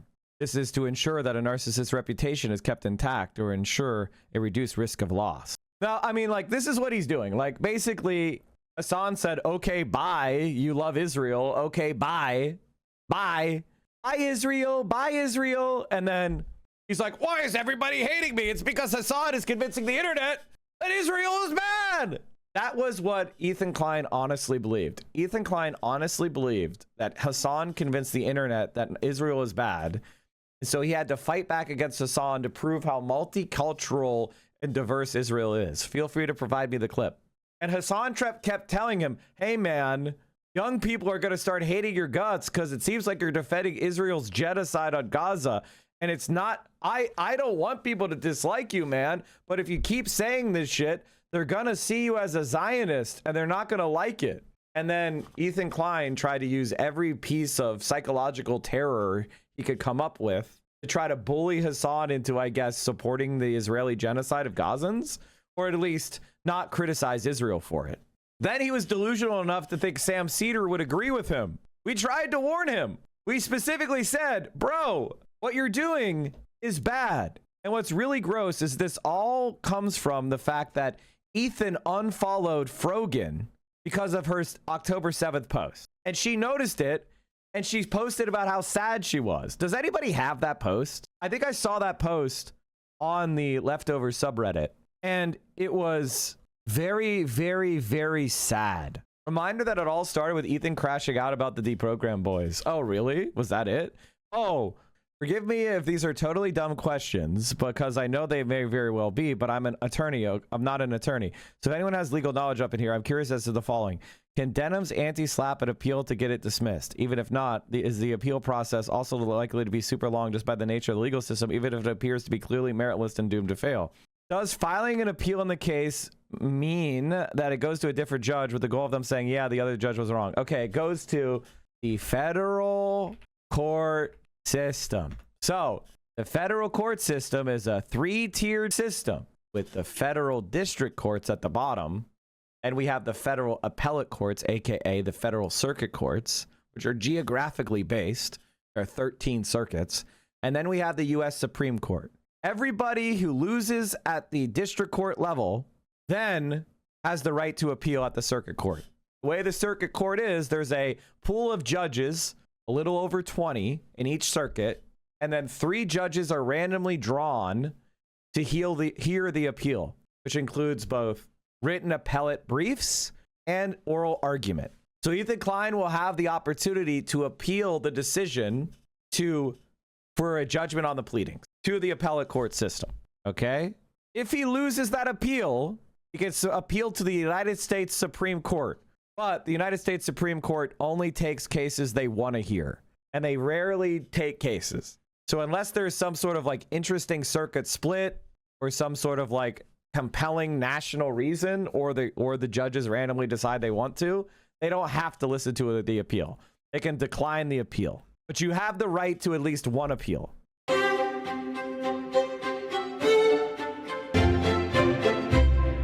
There are 2 systems of courts in America. What is your position on Hasan platforming Holocaust denier Jang? I think that you have what I call platforming brain, where I don't know if you stepped out of a pod or you came out of a coma from 2017, but somebody who has millions of subscribers is not platformed by somebody else, okay? And platforming is only relevant is if somebody with a very large platform is platforming someone with no platform. If somebody else has a large platform, you are not platforming them. I'm not platforming senators. I'm not platforming congressmen. I'm not platforming politicians or presidents or million subscriber channels. I thought sitting at a table with a Nazi made you a Nazi. Actually, I think you should follow your leader. If I am sitting at a table to disagree and debunk you, that's not sharing a table with you. I think you fail. This is often common with people with low intelligence and poor reading comprehension. Sharing a table with is a metaphor. The metaphor is implying approval or tolerance of the other person. It doesn't mean physically sitting at a table. It's a metaphor. And so in the specifics of Professor Zhang, he would be debating Hasan. Therefore, Hasan and him are not sharing a table. They're disagreeing. The metaphor would be war. They're fighting a war of words. Now, I know for you, I'm sure 6th grade English was tough. You know, metaphors, simile, you can't keep track of them. You don't remember what they mean. Oh, why can't all language be perfectly literal? Why are all you people using figurative language? It's too complicated. I get it. You're not very bright. The world's a struggle. I'm here to help. Any other questions? Whoever told you were bright really fucked you up, man. Can I just say, I wish people had just told you to work with your hands when you were young, and then you learned a useful trade, instead of like coming into my chat and trying to type up arguments. It's painful. Painful for you. It's painful for me. You could have been a hell of a plumber. I know a lot of really bright plumbers. You would be one of their dumb assistants, but you get my point. Thanks, Mike. That was good. I mean, you know, it is what it is. People think they're like, they think they're bright. They like come in here. He was platforming Professor Jang. Isn't he a Holocaust denier by proxy now? Oh, I'm so smart. Bro, like legitimately, how do I put this? Like, no one's falling for it. Like, I know you pretend to believe dumb smears all day. You pretend to be stupid all day. Have you considered maybe you're not pretending? He shocked his dog, guys. I believe he shocked his dog. Everybody believes he shocked his dog, right? I mean, there's no evidence of it, and I'm totally delusional, and I made it up. But it makes him look bad, so I have to pretend to believe it. No one's falling for it, man. No one fell for it. No one cares. There's a shock collar in every single PetSmart. Please, Mike, don't make him a plumber. Oh, he's not. He doesn't have the wherewithal to be a plumber. Plumbing requires skill and hard work and intelligence. He's not a plumber. He doesn't have. I'm a nurse. Okay, buddy. Please, God. I hope they don't have you running lines, running IVs. Hopefully, you're just picking up bedpans. All right. Anything else? And by the way, like, you know, you may think I'm being harsh here, but honestly, I'm being nice. Like, these kind of arguments, they circulate around the internet like a bad fart in an elevator. That's another figurative language, chat. I'm trapped in a room and there's a stinky smell that just won't go away. That's figurative. It's not literally a fart. It's a stupid argument about platforming. No one has platformed the multi-million subscriber channel. We're debunking his arguments and laughing at him and making him an object of mockery. You're not making Hasan into an anti-Semite or a Holocaust denier because he made fun of Professor Jang's dumbass motherfucking ass. You're stupid and you deserve to be called stupid. Stop saying platforming arguments, you dumbass piece of shit. The only exception to that is actual out-and-out Nazis with no fandom, like when Destiny platformed Nick Fuentes when he had about 500 followers and then brought him to his house so his wife could dote on him and then, you know, they could spend some time together. But again, I think, you know, Nick was pretty young then. So how do you feel Hasan platforming Andrew Tate? Yeah. Oh my God, I can't believe you platformed Donald Trump. This shit is like embarrassing to hear. So please don't make those arguments around me. Thank you. Anything else? Oh, what was I saying? Oh, the appeal. So he'll appeal to the Ninth Circuit Court of Appeals. He'll lose. And then even if, oh, and this is a point I made earlier, but this is a very important point. Even if Ethan Klein were to win, I need you guys to understand this. Even if Ethan Klein were to win, his case would not be, he wouldn't win. It would just go back to the trial level. The judge would be told, actually, you can't judge against Ethan on the pleading stage. You have to do a trial. And then the judge would do a trial where there's a lower standard of proof, and he would find in favor of DEMS again. So even in the best case scenario, where Ethan were to win the appeal and that he didn't lose on the pleadings, it would then go to a trial where he would lose at trial. So this is like probably one of the most unproductive appeals I've ever seen in my life. It's literally burning money. All right, what else do we want to talk about today? Oh, the centrist Democrats are in panic mode. The centrist Democrats are in absolute panic mode, and you fucking love to see it, dude. They tried to do an AIPAC coordinated smear of Abdul as like misogynistic. 4.5 hours, you got to shield? I already shielded, bro. Also, fuck, I didn't talk about this. Wait, Mitch McConnell almost died? Paramedics responded cardiac arrest at Mitch McConnell's home on day of hospitalization. Guys, do you hear that? I hear something. Do you hear it? It's pretty quiet. It's getting louder. You hear it?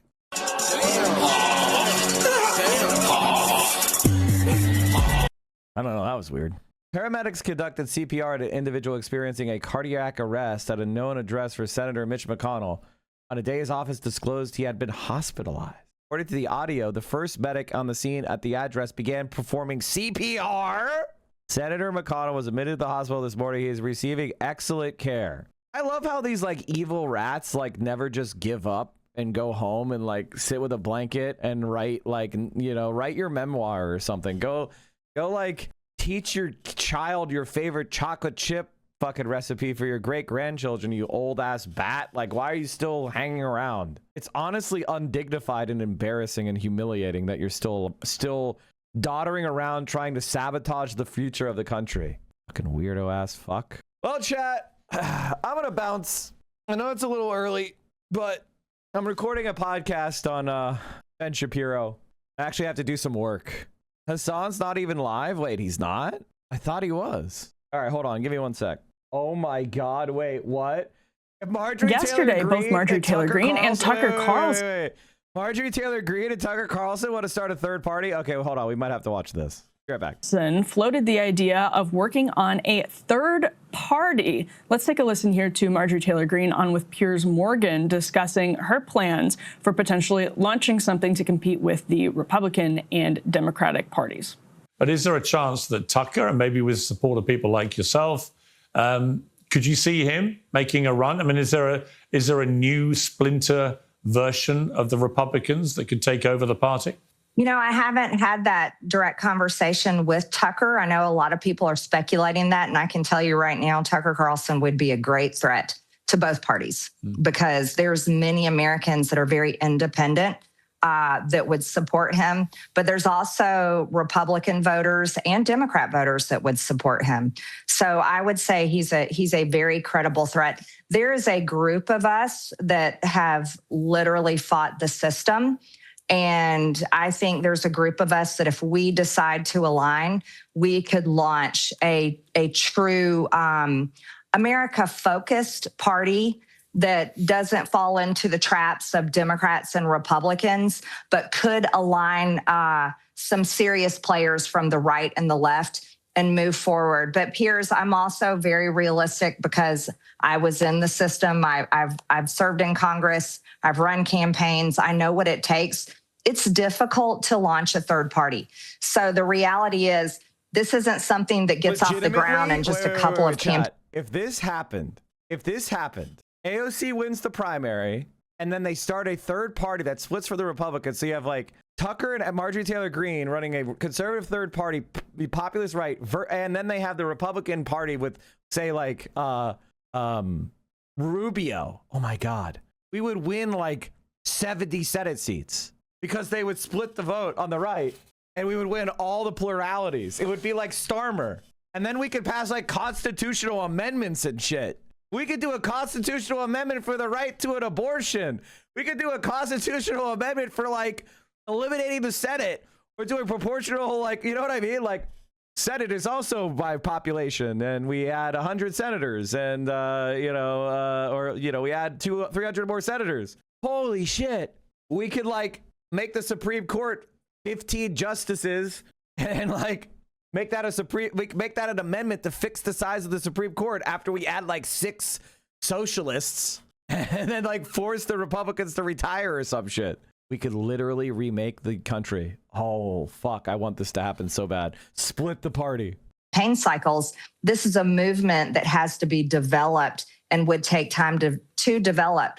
I'm not sure. All right, chat. I want to rant about this, but I actually do have to go a little bit early today. So thanks for hanging out with me today. I'm gonna send y'all over to Hasan. I'm doing the Hasan raids because we were just right again. Look at the Colorado Senate race. I told you that it was gonna be close, and we were gonna look back on it, and we were gonna say, "Oh fuck, we should have done something." It's down to 6%. And Hasan tried to tell me that I was wrong, that it was going to be relatively close. And it looks like I was right. I was also completely right about Melot. Okay, did I say her name right, chat? She's now up 13.2, 13.3. I said it would be between 10 and 15. All right, everybody, stay safe. Solidarity forever. We should have helped Julie Gonzalez more. She would have won. She's actually so close. That's crazy. Stay safe. Solidarity forever. Socialism will win. Free Palestine.